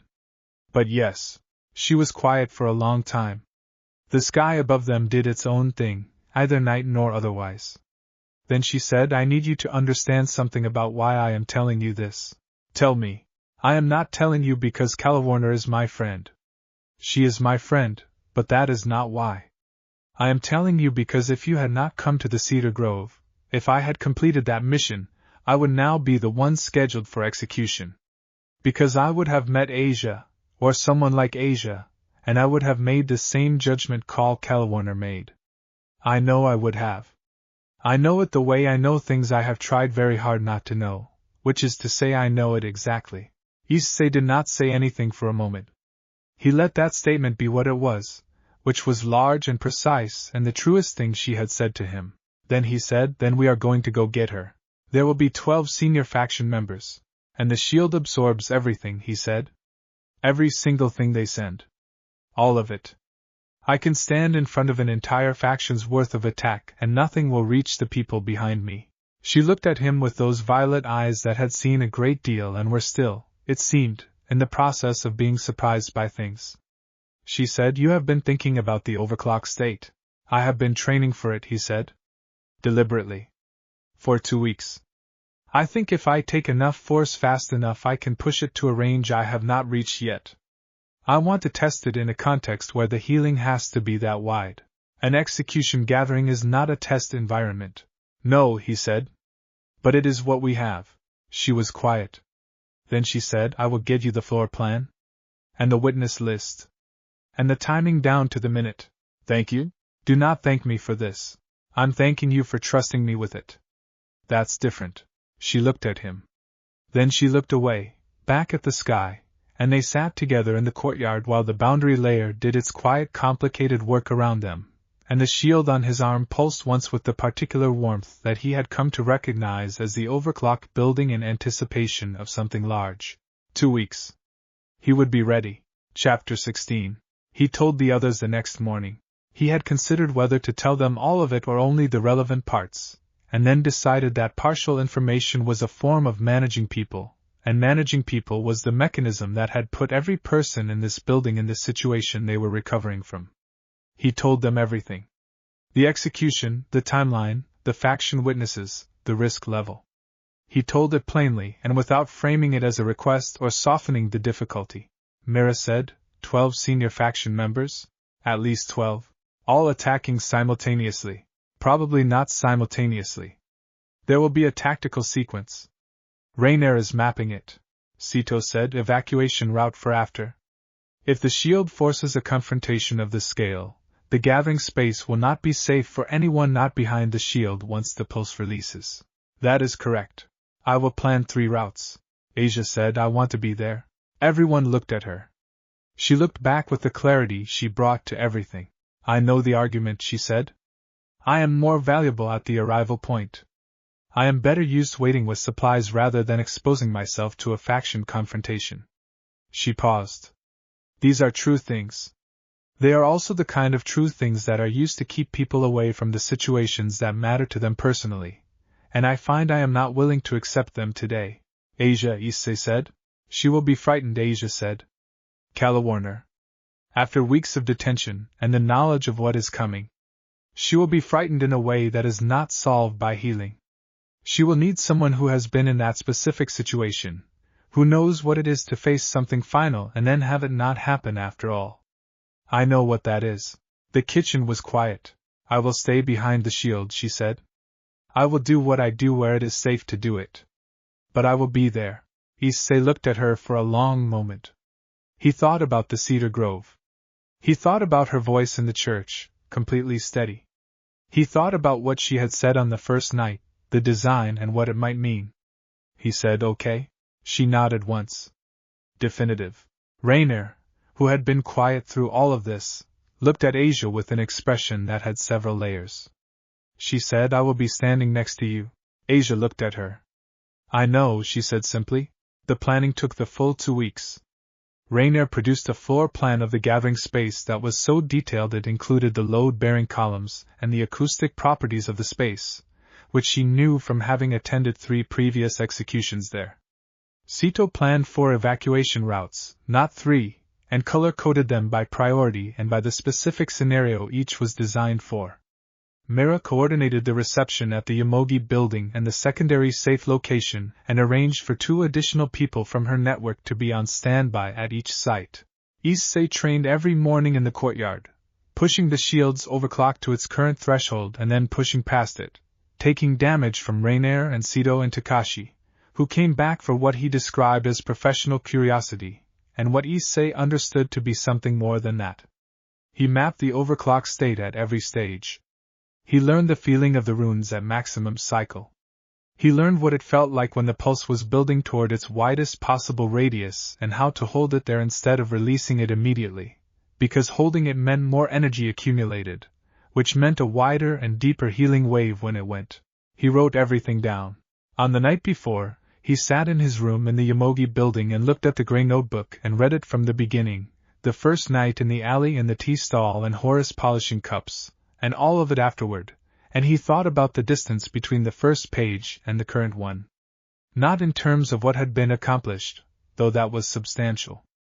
In terms of what he now understood about the shield and what it was for, and what the warm pulling sensation at the top of those 7 flights of stairs had been trying to tell him, in the wordless language of things that know their purpose before the person carrying them does. He closed the notebook. He put it in his jacket pocket. He looked at the shield. The runes were moving in their slow certain argument, writing and rewriting, patient as everything that knows it is right about the important things. He said quietly, to the room and to whatever in the shield was listening, tomorrow. The runes moved. The warmth pulsed once. He understood it as agreement. Chapter 17. The gathering space in the lower boundary layer was formal in the way that places become formal when they have been used for the same serious purpose many times. The walls carried the weight of everything that had happened in them, the air was specific and still, and the light was the calculated, neutral light of a place that wants no ambiguity about what it is witnessing. There were 14 senior faction members present. Not 12. Rainier had prepared for 12. Issei adjusted. 2 more meant 2 more attack vectors, 2 more potential sources of combined fire, a slightly different pressure profile on the shield. He ran the calculation in the 3 seconds he had before everything began and decided his threshold was still sufficient. Calawarner was at the center of the space. She was bound with suppression seals, standing very straight in the way that people stand when they have decided to face what is coming with their dignity intact. She was tall, dark-haired, and she had the exhausted precision of someone who has been held for a long time and has used all the remaining energy on the decision about how to end. She had not yet seen them. Her eyes were forward and her hands were still. Issei walked through the entrance of the gathering space with the shield at full extension. 14 heads turned.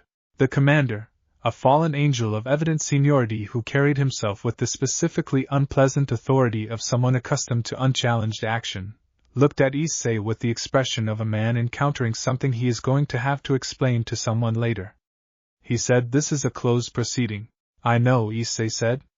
He kept walking. He positioned himself between Calawarner and the commander and stopped. "Move," the commander said. "No," Issei said. The commander looked at the shield.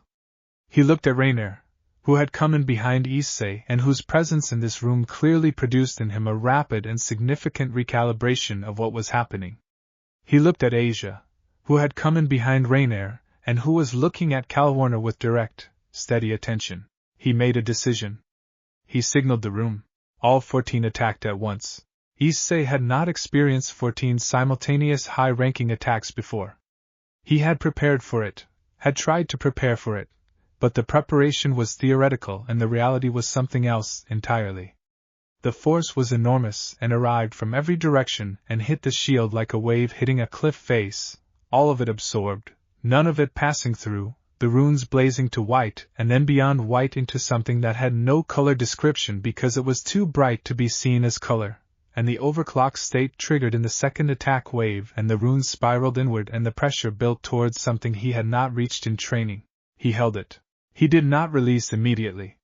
He held the accumulated energy and kept taking the attacks and kept holding, and the light around him became a physical thing, a sphere of density that the air itself seemed to resist, and he heard behind him Asia's voice, quiet and close, saying something to Calawarner in low careful words, and he heard Calawarner's breathing change. He held it for 30 seconds. 30 seconds of 14 high-ranking fallen angels sending everything they had at him, the room shaking with the force of it, the walls resonating, the light in the formal neutrally lit space entirely replaced by the white impossibility of the overclock at maximum. Then he released it. He had never felt the pulse like that before. It was not a wave or a ring or a circle. It was a total event, the energy filling the space the way water fills a vessel, absolutely and without direction preference, and it went through every wall and into the corridors beyond and up through the floor above and down through the floor below, and everywhere it reached things were healed. The suppression seals on Calawarner's wrists dissolved. The 14 senior faction members, uniformly and entirely without their consent, were healed of every wound and illness and strain they were carrying, from fresh combat injuries to things they had been quietly managing for years. The silence that followed was the most complete silence Issei had ever heard. He stood in the center of it, and breathed and waited for the light to resolve back into ordinary light, and for his own vision to clear. It took a moment. When it did, he looked at the commander. The commander was looking at his own hands. His expression was unreadable. Then he looked at Issei. Issei said, "She is coming with me?" A long, long silence. The commander said nothing. He looked at the room, at the 14 witnesses who had just had their wounds healed without being asked, and were each in the process of dealing with that in their own private way. He looked at Rainier, who looked back without expression. He looked at the space where Calawarner had been standing and at the woman herself, who was standing free of her seals with Asia's hand on her arm and her eyes wide and unfocused with the expression of someone who has just found themselves on the far side of an experience they thought was going to be their last. The commander stepped aside, not gracefully, not willingly, but he stepped aside. Issei turned and nodded to Sito, who had been waiting in the corridor with the evacuation routes, and they moved. All of them, together, out through the corridor and into the lower boundary layer and through the first evacuation route, and then the second as a precaution, and then into the transit system and through it, Sito navigating with the absolute certainty of a man who has memorized every junction, Asia staying close to Calawarner, and talking to her in the low steady voice she used when she was helping someone come back from a very far place. They reached the Yomogi building as the boundary layer's particular version of dawn was beginning, the light shifting from its not night quality towards something that had more warmth in it. Issei sat down on the steps outside the building and leaned against the wall, and let himself be tired for the first time since the planning had begun. The shield was at full rest against his forearm, the runes cycling slowly, recovering or processing or doing whatever it did after an event of that scale. Rainier sat down beside him. She did not say anything for a while. Then she said, "The commander stepped aside." "Yes. I did not believe he would. I did not know if he would," Issei said. "But I thought there was a chance. People who have just been healed against their will are in an unusual position. They have been given something without being asked. They have to decide what that means. Sometimes they decide it means they should be angry. But sometimes they decide it means something else." "What did he decide?" "I don't know yet," Issei said. "I think we will find out." She was quiet. Then she said, "The overclock state. How large did it go?" "I don't know the exact radius. I will measure it from the building plans later. But I reached people on the floors above and below. In the corridor outside as well. There was a maintenance worker. She told me her knee has not given her trouble tonight. She said it has been a problem for 3 years. Issei looked at the dawn light on the building across the street. He thought about a maintenance worker's knee healing in a corridor where she had been going about her ordinary work, entirely uninvolved in anything that had happened on the other side of that wall, simply in range of something that healed what it touched. He thought about the word he had been looking for. He thought he might finally have it. It was not a complicated word. It was, in fact, very simple. He had perhaps been expecting it to be more complicated, to require more syllables to hold the weight of everything it needed to contain. But simple things can hold large weights if they are the right shape. The word was sanctuary, not a place. A condition. A state of being in which what is coming toward you cannot reach you, not because the wall is high enough or the guards are strong enough, but because there is something between you and it that has decided, without negotiation or exception, that you are worth standing in front of. He thought, that is what the shield is for. That is what this building is for. That is what the pulling sensation at the top of 7 flights of stairs was trying to tell me when I did not yet have the word. He said nothing aloud. He sat with it instead, in the dawn light, while the building behind him filled with people making their careful way back towards something they could live in. Rainier, beside him, looked at the same dawn light. She did not ask what he was thinking. She had the instinct, rare and valuable, of when not to ask. After a while Mira came out with 2 cups of tea and gave one to each of them without a word. She went back inside. They drank the tea. The dawn continued its patient work. Inside, Calwarner was sitting at the communal table with Asia, and she was crying in the way people cry after the thing that was coming did not come, which is nothing like ordinary crying. It is the sound of something being put down after a very long time. Asia sat beside her and did not try to stop it, and made more tea and waited, because she knew, from experience, that this was what the moment required. The shield on Issei's forearm pulsed, once, warmly, in the rhythm he had come to know as its version of a word he was still learning. He thought it meant something like, this is only the beginning. He thought it was right. Act 3, What the Shield Was Always For. Chapter 18. The underworld noticed them in the way large things notice small things, not all at once, not through any single act of attention, but gradually, the way pressure builds in a sealed space when something inside it keeps expanding. The Yomogi building had existed for 6 weeks as an unofficial sanctuary before the first formal inquiry arrived. It came as a letter. Not a demand, not a legal notice, not a warrant. A letter, on formal stationery, with a real wax seal, from the household of Lord Zekrom Bale, requesting that the operator of the Yomogi building present himself at a meeting of convenience at the Bale estate at his earliest opportunity. Issei read it twice. He put it on the communal table at breakfast, and everyone who came in read it, and then looked at him in sequence. Mira read it and looked at Rainier. Sito read it and looked at his color-coded evacuation routes, which were tacked to the wall of the communal space now. Asia read it and looked at Issei. Kaneko, who had been coming on Tuesday afternoons for 3 weeks and had quietly started arriving on Thursday mornings as well without anyone noting it aloud, read it last and set it down and said, very precisely, Zekrom Bale is the head of the Raiding Game Oversight Committee and one of the 4 oldest Devil noble families. He does not write casual letters. No, Issei said. This is a summons. Yes. Phrased as an invitation. Yes. That is how serious summons work, she said. The phrasing is a courtesy. Declining is not actually one of the options. I know, Issei said. Calwarner, who had been at the Yomogi building for 2 weeks and had moved in the quiet methodical way of someone rebuilding their operating premises from the ground up, said from the corner of the room where she was reviewing Rainier's intelligence maps, I can tell you about the Bale Estate's layout. I did a job there 3 years ago. Everyone looked at her. I am telling you this, she said, with the dry precision that was emerging as her natural register now that she was not managing her own execution, because preparation is not the same as fear, and Issei is going to walk into that meeting better prepared than Lord Bale expects him to be. Issei looked at her. Then he said, tell me about the layout. She told him. He wrote it in the grey notebook, which was on its 4th section now. The new section opened with a heading that said, What comes next? He went to the Bale estate alone. He had considered taking Rainier, who knew the political geography better than anyone, and decided against it because bringing a political asset to a first meeting signaled that you expected the meeting to be adversarial, and he did not want to signal that. He went alone, in clean clothes that were not formal but were respectful of formality, and the shield was dormant on his forearm, and he carried the grey notebook in his jacket pocket because he always carried it. The Bale estate was everything old noble power looked like when it had been old long enough to stop needing to look like anything. The gate was large and not ornate.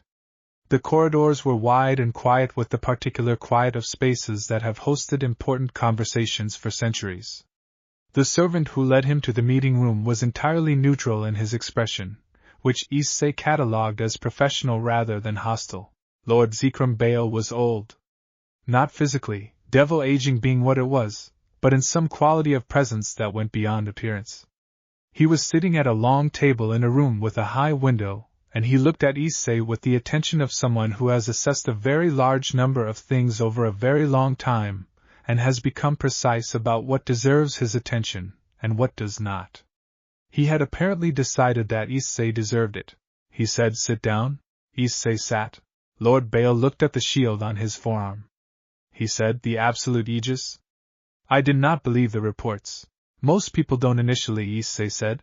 "An immeasurable sacred gear in the hands of a human boy with no faction affiliation, no peerage, no title, and no apparent political objective, who has liberated 47 people from unauthorized detention facilities and interrupted a formal execution of a fallen angel operative."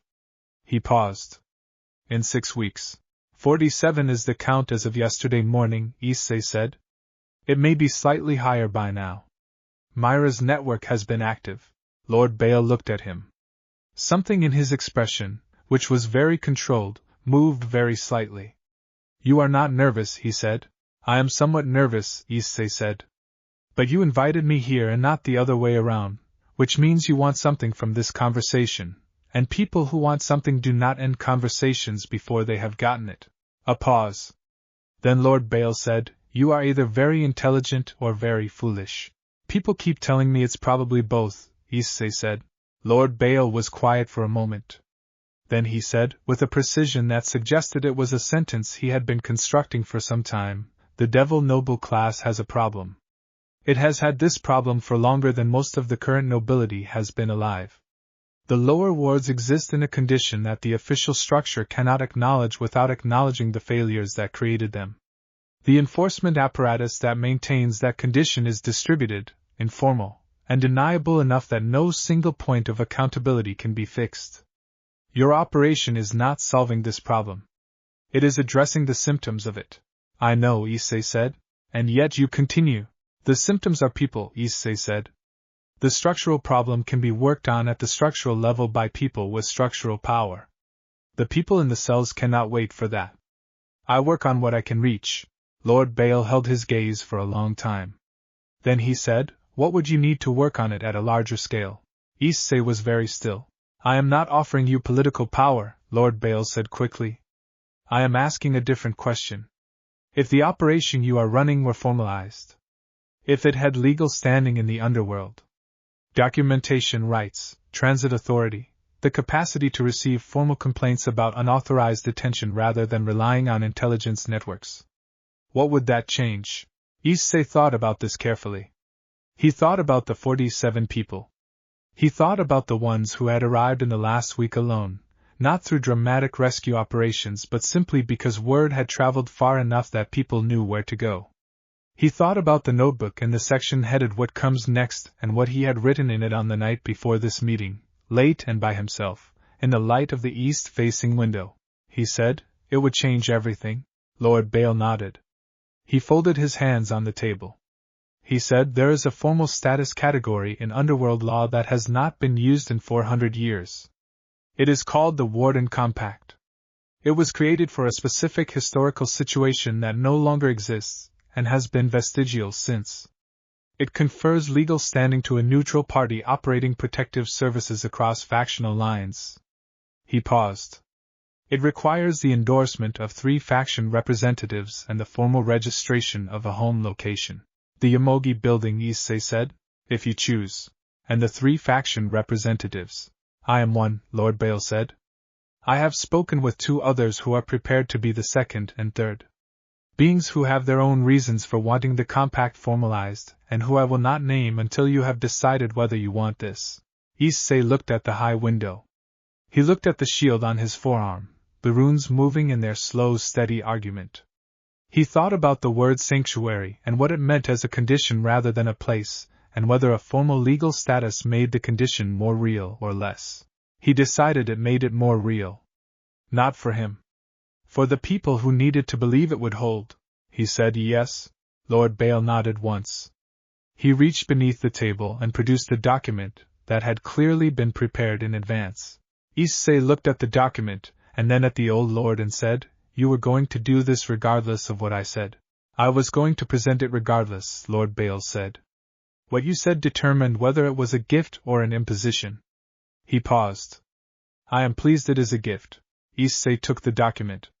He read it carefully, all of it, the way he read everything, and found it to be what Lord Bale had described, and signed it with the pen provided, and the shield on his arm blazed once, briefly, as if it too were signing something. Chapter 19. The news reached the Yomogi building before Issei did. He did not know how. He suspected Kaneko, who had faction network access and whose information moved at speeds that continued to surprise him. When he came through the north entrance, the communal space was full and everyone was standing up, which never happened at this time of day. He held up the document. The room was quiet for a moment. Then Mira said, "What does it mean?" "It means we are legal," he said. "Across all factions. We can receive formal complaints. We have documentation authority. We have transit rights. We cannot be raided or disbanded without a multi-faction legal process that would take years." "They cannot come for us," Sito said. "Not a question." "Establishing. They cannot come for us," Issei confirmed. The room processed this. People who had spent significant portions of their lives in conditions where the foundational premise was that they could always be come for required a specific kind of time to process its absence. Issei waited and did not rush it. Kellewarner said, from the back of the room, "The fallen angel commander." "From the execution." He stepped aside. "Yes. He is one of the 3 endorsers." Issei looked at her. "How did you know?" "Because I know him," she said. "And because a man who steps aside when he does not have to and then does nothing for 2 weeks is a man who is doing something private that he has not told anyone about yet." She paused. "He was at the execution. The pulse healed him. Something he had been carrying for years. I do not know what it was, but I can see the absence of it when I look at him now." "He endorsed the compact as a silent party," Issei said. "He asked not to be named publicly." "I will not name him," she said. "But I want to know." "Now you know." She was quiet. Her expression moved through several things. Then she said very quietly, "He was the executing officer. He was going to be the one to do it." "Yes." She looked at the floor. She looked at her own hands, the same gesture Asia had made in the church on the first day, the same calculation. Then she looked up. "Then I am glad the pulse reached him," she said. The room did not respond dramatically to this. No one made a speech. Rainier, standing to Kellewarner's left, put her hand briefly on Kellewarner's shoulder, and then removed it. Kellewarner looked at the hand's absence, and then at Rainier's face, and something passed between them that was old and complicated and was now, perhaps, in the process of becoming something else. Asia said from the kitchen doorway, "I am making dinner. It will be ready in an hour. If anyone wants to help, they are welcome." 3 people followed her into the kitchen. The evening assembled itself around the fact of the compact the way evenings do when something large has happened and needs time to become ordinary enough to live with. Issei sat at the communal table with the document, and the gray notebook open beside it, and wrote down everything he needed to do next, which was a substantial list. Formal registration. Documentation protocols. The additional rooms on the 3rd floor that Sito had been arguing for. A communication system that could handle formal complaints across the boundary layer. A relationship with Myra's network that was now official rather than unofficial. He was still writing when Kaneko sat down across from him. She had a cup of tea. She pushed a second one toward him without comment. He drank it without comment. After a while she said, "The power?" "Yes," he said. "I want to try. Next Tuesday? As we discussed." "Okay. I have been thinking about what you said. That people knowing something true about you is not the same as people using it against you. I have been thinking about that for 3 weeks. What did you decide?" "I decided it is true here," she said. "I do not know if it is true everywhere. But it is true here. And here is where I am." He looked at her. She was looking at her tea. She was very small and very precise, and she had been carrying an enormous thing alone for a very long time, and she had decided, 3 Tuesdays and 2 Thursday mornings into the evidence, to put it down in front of someone. He said, next Tuesday. I will be in the courtyard. Asia will be there. The shield will be at full extension. She nodded. She drank her tea. She looked at the document on the table. She said, the Warden Compact? Yes. You are the Warden. He had not thought about it in those terms. He had thought about the compact as a legal instrument, and about the word sanctuary as a condition, and about the shield as a purpose. He had not thought about a title. He said, I suppose so. It fits, she said. He thought about it. He thought about the 7 flights of stairs and the alley and Myra's hand in his and the cedar grove and Asia's full smile and Rainier saying I am tired and Calawarner standing straight in the execution chamber, and 14 high-ranking fallen angels who had their wounds healed without being asked, and a maintenance worker's knee that had stopped giving her trouble. He thought about all of it as a single continuous thing, one long act of standing between people and what was coming for them. Yes, he said. I think it does. Chapter 20. Tuesday arrived with a quality of weather that the boundary layer produced sometimes, and that Issei had come to think of as its version of a hell breath. Still, luminous, the light neither warm nor cool but present in a way that made everything it touched very clear. He was in the courtyard at 7 in the morning. He had been there since 6, running the shield through its standard range of exercises, the granular controls, the sustained extension, the overclock approach and retreat. He was not doing this out of anxiety. He was doing it because readiness is a habit, and habits need to be fed. Asia came out at 7:15 with 2 cups of tea and sat on the low wall at the edge of the courtyard. She did not ask how he was or what he was thinking. She drank her tea and watched him work, and that was its own form of company. Kaneko arrived at 8.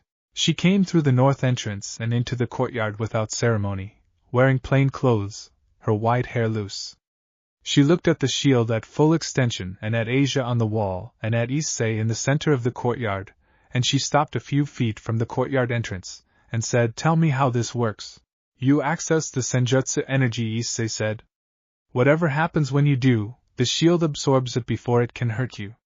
Whatever comes out of you that would normally be uncontrollable, I catch it. Asia heals anything physical that the shield does not cover. She absorbed this. It has been suppressed for a long time. I know. There may be a significant release.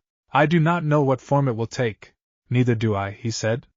But the shield does not discriminate by type. Physical, magical, conceptual. It takes all of it. She was quiet. She looked at her hands. Then she said, When I was young, before the suppression, I could feel it.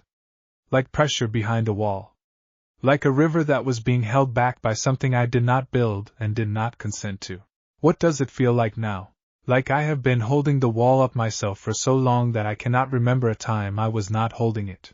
He said very carefully, You can put it down. I have the shield. You can put it down. She looked at him for a long time. Then she walked to the center of the courtyard and stood in front of him and closed her eyes. Nothing happened for 10 seconds. Then everything happened. The senjutsu energy that came out of Kaneko Tuja had been compressed by years of force suppression into a density that hit the shield like something geological, slow and vast and absolute, the kind of force that does not need to be fast because it is so heavy that speed is irrelevant. The runes on the shield blazed immediately into their overclock pattern, cycling inward, the air around the courtyard pressurizing, and Issei planted his feet and held on and took it. It came in waves. Each wave larger than the last. The first wave was the release of what was on the surface, the recent months of suppression, and it was enormous. The second wave was deeper, the years before that, and it was larger. The third wave was the deepest thing, the original wound, the first act of suppression when she had been young, and it had been done to her by someone who knew exactly what they were doing, and this wave hit the shield with a force that drove Issei back 2 steps. The first time anything had ever moved him, and the runes blazed white beyond white, and the overclock state went somewhere it had never been. He held it. He did not release the pulse. He held the energy, and he stood in the center of the courtyard and he was a wall, not because he had been asked to be a wall but because Kaneko was behind him, and she had been holding a wall up alone for years and it was his turn now, and the shield was made for exactly this moment. For exactly this specific kind of enormous thing that needed to be absorbed and held and converted into something that would not hurt her. He held it for 90 seconds. 90 seconds of Kaneko's suppressed senjutsu releasing, wave after wave, the courtyard roaring with the sound of something long imprisoned becoming free, and Issei standing in the center of it with the shield extended and the runes burning and his feet in the ground and his decision simple and absolute. Not one particle of this reaches her. When the wave stopped, the courtyard was different. The air had a charged quality. The old stone walls had hairline fractures where the senjutsu had reflected before the shield caught it. The plant in the corner that Mira had been growing for weeks had grown 18 inches in 90 seconds, and was flowering in a color that had no name in any language Issei knew. He released the pulse. It went wide and warm and full. The courtyard, the building, 2 streets in every direction. He heard through the walls the small sounds of people being touched by something healing, the exhale, the small surprise, the body accepting what it had needed. Then he looked at Kaneko. She was standing in the center of the courtyard with her eyes open and her hands at her sides, and she was not small anymore. Not in the way she had been small, the deliberate compressed smallness of someone who had been taught that taking up space was dangerous. She was her actual size, which was still physically small and was enormous in every other sense. The senjutsu energy was present around her, invisible, a faint shimmer in the air, like heat rising from summer stone, and it was hers, entirely and freely hers, not a weapon and not a secret, just a part of her that had been kept away and was now returned. She looked at her hands. She looked at the plant that had grown and flowered. She looked at Issei. He said, "How do you feel?" She was quiet for a long moment. Then she said, "I do not know how to describe it." "Try." She thought about it with the seriousness she gave to all things. Then she said, "Like I have been speaking very quietly for a very long time, and now I do not have to." He nodded. Asia had come off the wall and was beside Kaneko, and she put her hands on Kaneko's shoulders very lightly and looked at her with the clear, steady attention of someone checking everything is all right, and Kaneko let her, which was not a small thing. From the upper floors, faces appeared in windows. 7 people who had come through the Yomogi building's doors for their own reasons and were now watching a girl stand in a courtyard in the full ownership of something that had been taken from her, and the plant flowering in a color without a name, and the man with the shield standing steady in the center of it all. Mira was at the 2nd floor window. Her expression was the one he knew. He thought about the door opening a centimeter. He thought about how far it had opened since then. Chapter 21. The underworld did not adjust to the Warden compact quietly or all at once. It adjusted the way large systems adjust to things that cannot be removed, gradually, unevenly, with significant friction in some places and surprising acceptance in others. The friction came, as Issei had expected, from the noble families whose collection operations and detention systems were most directly disrupted. 3 formal complaints were filed in the first week, 2 of which cited the Warden Compact's own language against itself, arguing that the Compact overstepped jurisdictional boundaries. The third was more direct and more honest. It argued that the existence of an officially sanctioned neutral sanctuary undermined the enforcement mechanisms that the underworld's lower-class labor system depended on. Lord Bale handled the first 2 complaints through channels Issei was not privy to and probably did not need to be. The third complaint was addressed in a public forum, which meant that the argument was made openly, in writing, and could be responded to openly, and in writing. Issei wrote the response himself. He spent 3 nights on it. He was not a legal scholar, and had no pretension to being one, but he had a gray notebook full of specific documented cases and 47 names and a precise understanding of the difference between a legal system that describes itself as just and a legal system that operates justly. And he wrote from that understanding in language that was plain and careful and did not raise its voice. He sent it to Lord Bale for review. Lord Bale sent it back with a single note in the margin, shorter in 3 places and stronger for it. He made the cuts.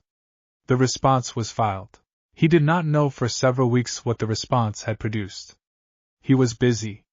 The Yomogi building had expanded to include the 3rd floor, which Hyoudou had organized into a documentation and transition planning center staffed by a rotating group of volunteers from the building's residents and from Myra's external network. 31 people had passed through the building in the month following the compact, some staying for days and some for months, and some who came, stabilized, and left for places they were building toward, carrying documentation that said they were people with legal standing and could not be collected. The documentation was the thing Issei had not fully anticipated. The physical protection was what the shield was for. The documentation was something else, a different kind of protection, one that persisted when he was not in the room. He worked with Hyoudou on the documentation system and with Rainier on the intelligence that informed it, and with Asia on the protocols for intake and assessment. And the system that emerged was careful and thorough and treated every person who came through it as a person with a future that needed to be built on a solid foundation. Rainier ran the intelligence operation with a completeness that continued to impress him. She had contacts across every faction, some willing and some just accessible, and she used them with the precision of someone who understands information as a tool that cuts differently depending on how you hold it. She produced, in the second month of the compact, a document that mapped every known unauthorized detention site in the boundary layer and the broader underworld, cross-referenced with jurisdictional coverage and accessibility ratings. It was the most organized thing Issei had ever seen, and he told her so. She said, "I spent years building systems that hurt people. It seems correct that I should spend at least as many years building systems that do not." "You do not owe anyone a specific number of years," he said. "I know. I am not doing it as a debt." She looked at the document. "I am doing it because I am good at it, and because it matters, and because those two things are the best possible combination." He thought about that. He thought about the capacity built for one purpose turned toward another. He thought about the shield, which had not been built for anything because it was a conceptual artifact that existed at the level of what is rather than what is made, and about what it meant that it had found him, specifically, in that alley on that Tuesday. He said, "Why do you think the shield chose me?" She looked at him. "Sacred gears do not choose. The absolute Aegis is listed as a measurable tier," he said. "I have been thinking about what that means. The measurable tiers are measurable because they have constraints, power levels, thresholds, the kind of thing you can quantify.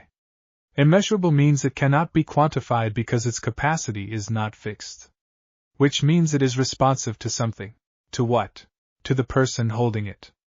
To what the person holding it is willing to do." He looked at the shield. "When I held the pulse during Kaniko's release, it reached a capacity I had never hit before. I have been pushing its limits for months, and it keeps expanding. I think the limit is not the shield. I think the limit is what I am willing to take on behalf of someone else." Rainier was very quiet. "That is either the most beautiful thing I have ever heard," she said carefully, "or the most dangerous." "Or both," he said. "Or both," she agreed. They were in the intelligence room on the second floor. Through the floor they could hear the communal space, voices, and the sound of the kitchen, the ordinary busy sound of a place where people were making something.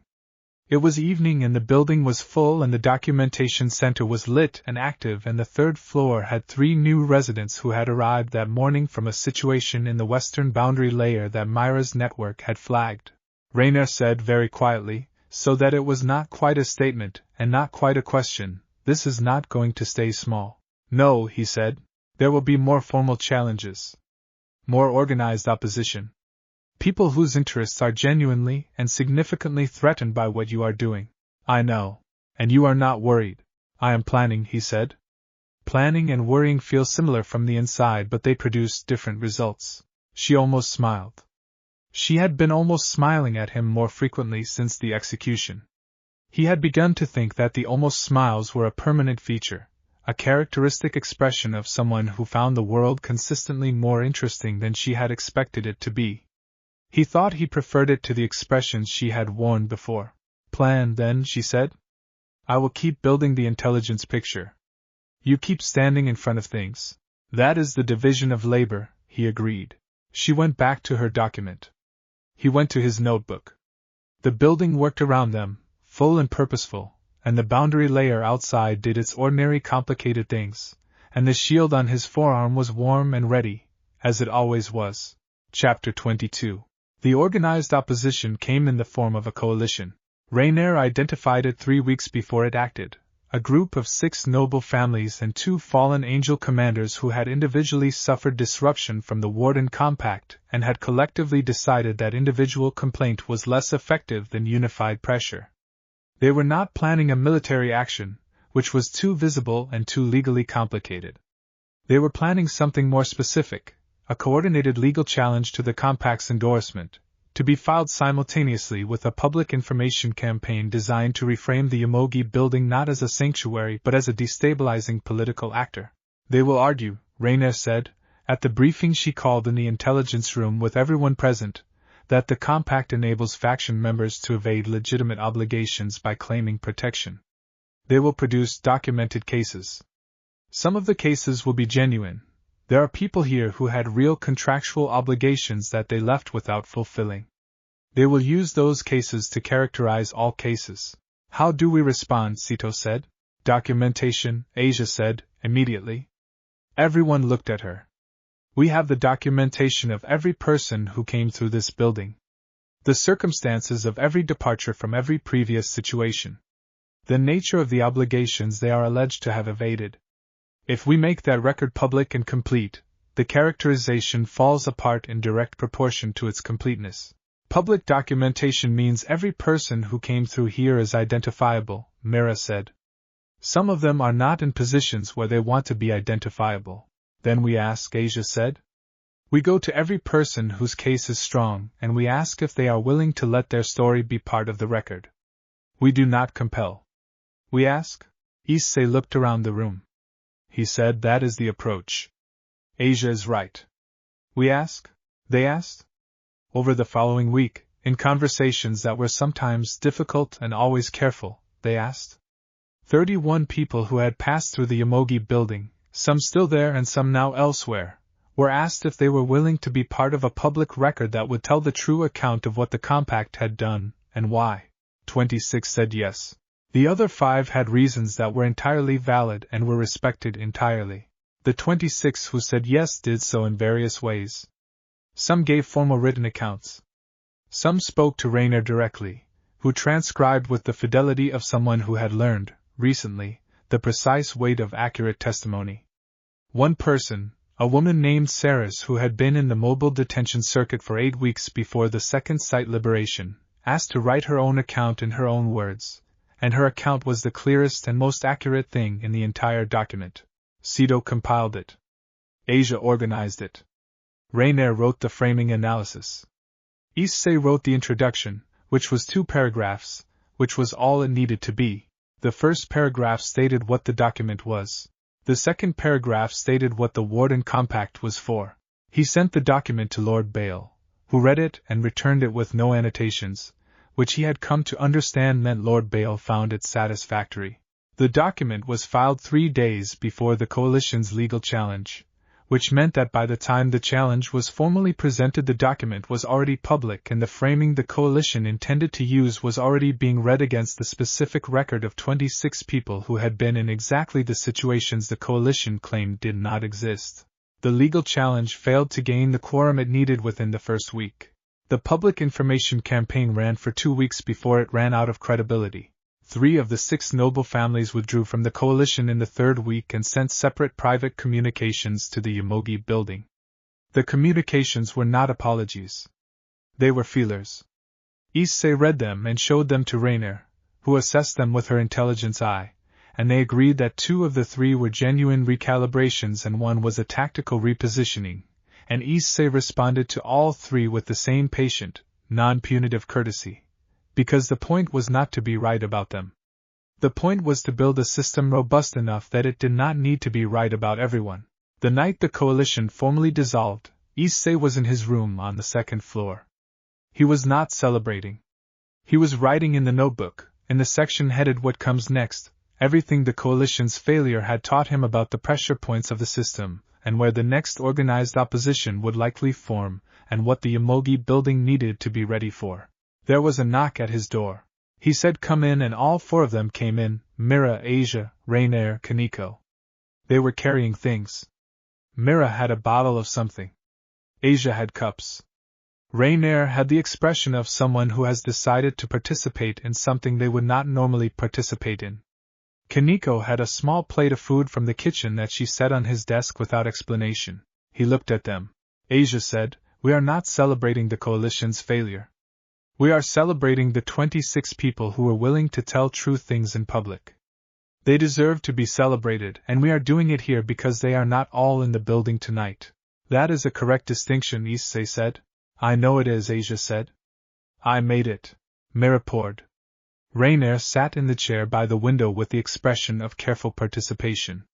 Kaneko sat on the floor, which was where she always sat when there were options, and ate something from the plate. They talked for 2 hours. Not about the coalition or the compact or the documentation. They talked about the things that had happened in the building that week that had nothing to do with politics.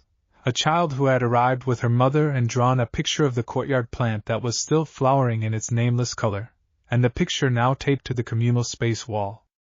A man named Dill who had been at the way station since the first month and who had, this week, found work through Sito's network and had come to tell Issei with the specific expression of someone reporting news they have been waiting a long time to be able to report.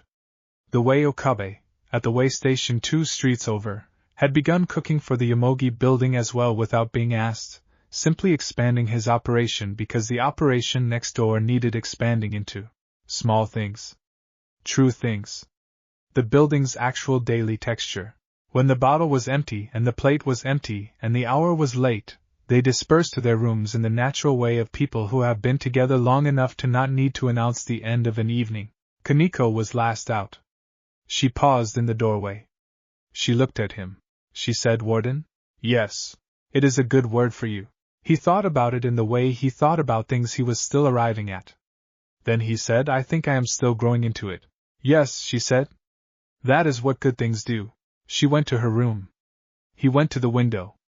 He looked out at the boundary layer, the particular not night not day quality of the light at this hour, and he thought about growing into things and about the shield and about the word sanctuary and about the warm pulling sensation at the top of 7 flights of stairs that had started all of this on a Tuesday that felt both very close and very far away. He thought, "I did not know it would become this. I did not know it would become anything except the next immediate thing in front of me. I did not build toward a destination. I just kept standing between people and what was coming for them. And the destination grew up around that act the way the plant in the courtyard grew up around the senjutsu." He thought, that is the right way to build something. He closed his notebook. He looked at the shield on his forearm, the runes cycling in their slow certain argument, and he said quietly, "To the room and to the shield and to the building full of people asleep or reading or working or simply being in a place where they were allowed to be, good night." The runes pulsed once, warmly, in their familiar rhythm. He went to sleep. Chapter 23. Spring came to the boundary layer. It came the way seasons came there, not in a straight line but in the way light changes its angle, gradually and then all at once, the quality of the air shifting from something closed to something open. The courtyard plant flowered again, different colors this time, as though it was trying new things. Kaneko tended it on Tuesday mornings with a concentration that was clearly about more than horticulture. The Yomogi building held 41 people in its 3rd month of official operation. Not all 41 were permanent. Some were in transit, 1 week or 2 before moving on to the next place in a life they were rebuilding. Some were there indefinitely, making the building their base while they built outward from it into the world. Some were working. Sito's documentation center operated every day, and Myra's network had formalized into something that had contacts in every significant district of the lower underworld boundary layer, and the intelligence room had expanded from Rainier's single desk to a space with 3 workstations and a rotation of people she had trained to maintain the picture while she slept. Asia had turned a room on the ground floor into a proper medical facility. It was small but complete, well supplied, and it had a schedule. She ran it with the same organizational intelligence she brought to the kitchen and to the intake process and to every other system she touched. She had also, in the 2nd month, begun making regular visits to 2 locations in the lower wards that had no medical access, bringing supplies and time. Issei had found out about this not from her but from Mira, who had encountered her on one of these visits. He had said nothing about it to Asia except, Tell me the schedule so that I know where you are. She had looked at him when he said that. The look that assessed and weighed. Then she had said, you would come if I needed you. Yes. Without being asked? Yes. She had nodded and told him the schedule and gone back to what she was doing.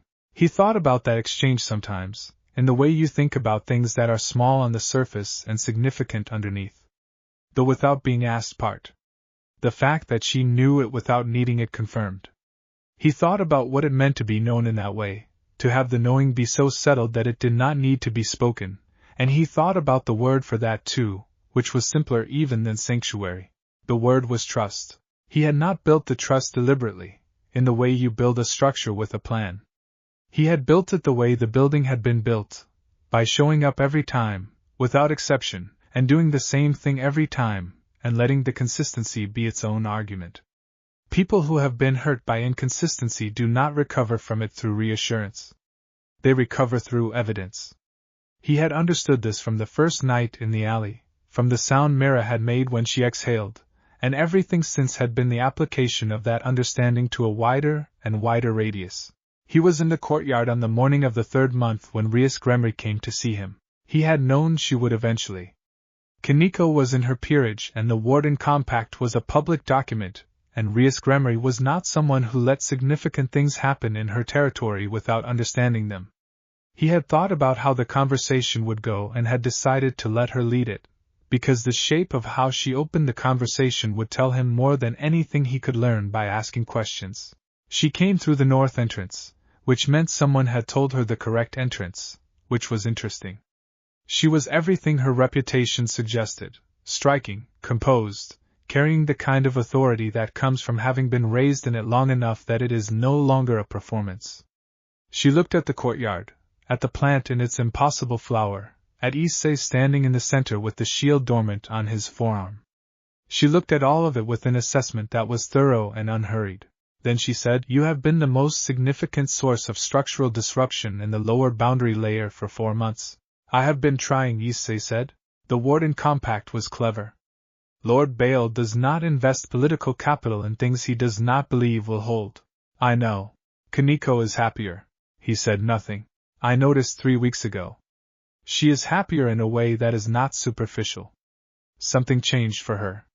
Rias looked at the plant. At the nameless color of the flowers.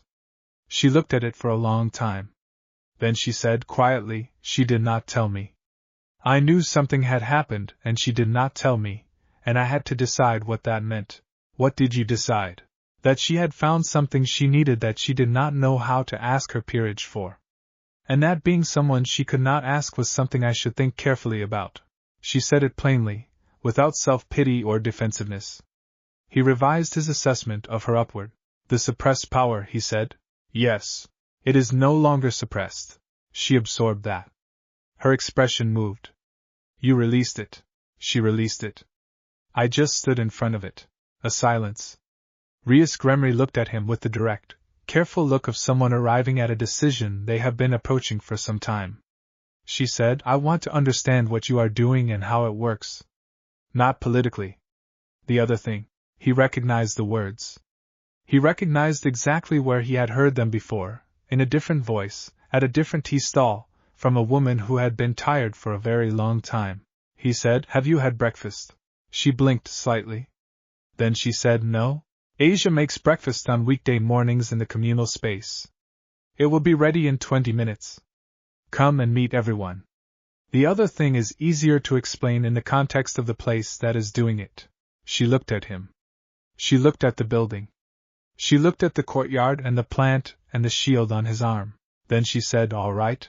He led her inside, and the building received her the way it received everyone, without performance, without hierarchy, with the ordinary warmth of a full kitchen and people who had been through enough to understand that the act of opening a door to someone is not nothing. Chapter 24. The conversation with Rias lasted 3 hours and ended differently from how Issei had expected it to begin. He had expected questions about the compact, about the political landscape, about the noble family opposition and how it had been handled. She asked those things, but briefly, and the answers clearly were not what she had come for.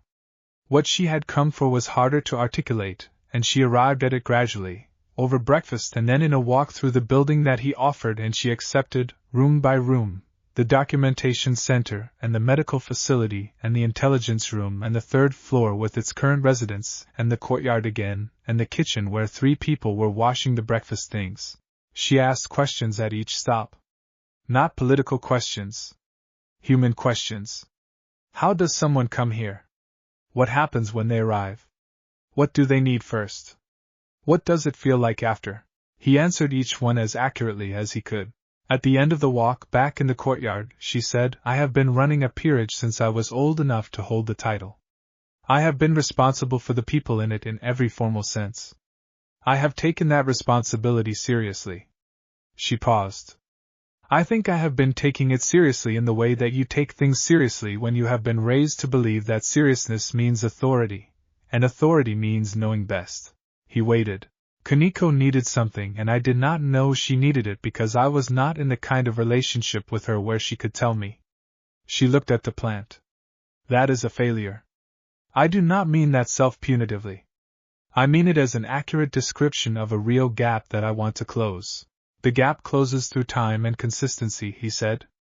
Not through a single conversation or a decision to do better.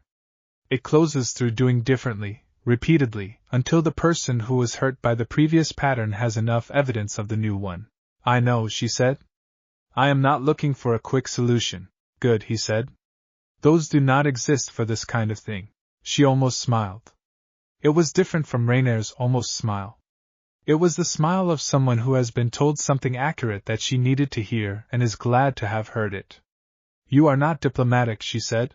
I try to be honest, he said. Sometimes those overlap and sometimes they do not. She looked at the shield. She said, the absolute Aegis? Yes. The classification documents describe it as immeasurable. Yes. What does that mean in practice? What is the actual limit of what it can absorb? He thought about the question carefully. He thought about Kaneko's third wave, the geological force of years of suppression hitting him and driving him back 2 steps. He thought about 14 senior fallen angels and the overclock at maximum. He thought about the maintenance worker's knee and the plant in the corner. He said, I have not found the limit yet. I have found my own limits, the limits of what I am willing to take on behalf of someone else. The shield seems to match them. So the question of how far the shield can go is the same question as how far I am willing to go, and I do not have a ceiling on that answer yet. Rias Gremory looked at him for a long time. Then she said, I would like to be useful to what you are building here. Not politically. In a direct way. The Gremory household has resources and I have personal capacity that is going underused. I would like to contribute it. What would that look like, he said. She told him. It was a thoughtful proposal. It was not an offer of control or direction. It was an offer of specific resources, legal, financial.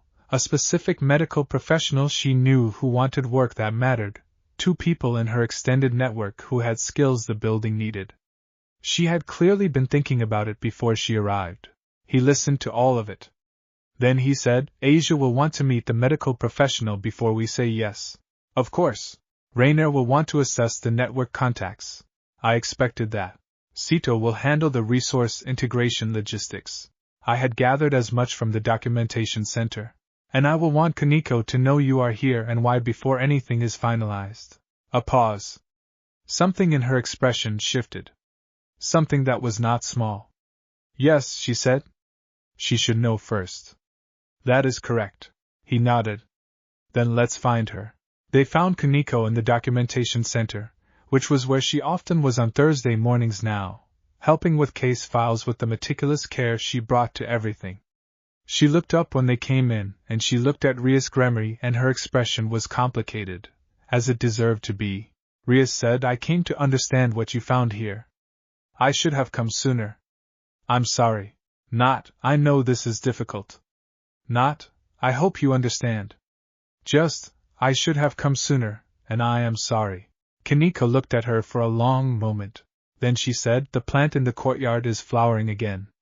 Come and see it. They went to see it together, and Issei stood in the documentation center doorway and watched them go and felt the warmth in the shield pulse twice, slowly, in what he had come to know as the rhythm of something being right. Chapter 25. On the last day of the building's third month, they all went to the roof. No one planned it. It happened the way things happen when a group of people has been together long enough to develop a shared instinct for when a moment is a moment. Issei went up first, in the early evening, to think. Mira followed 20 minutes later because she had seen him go, and was curious. Then Sito, then Calawarner, then Rainier, then Asia with a blanket because the evenings were still cool. Kaneko came last, carrying the plant from the courtyard, which she set on the parapet as though the view was something it deserved.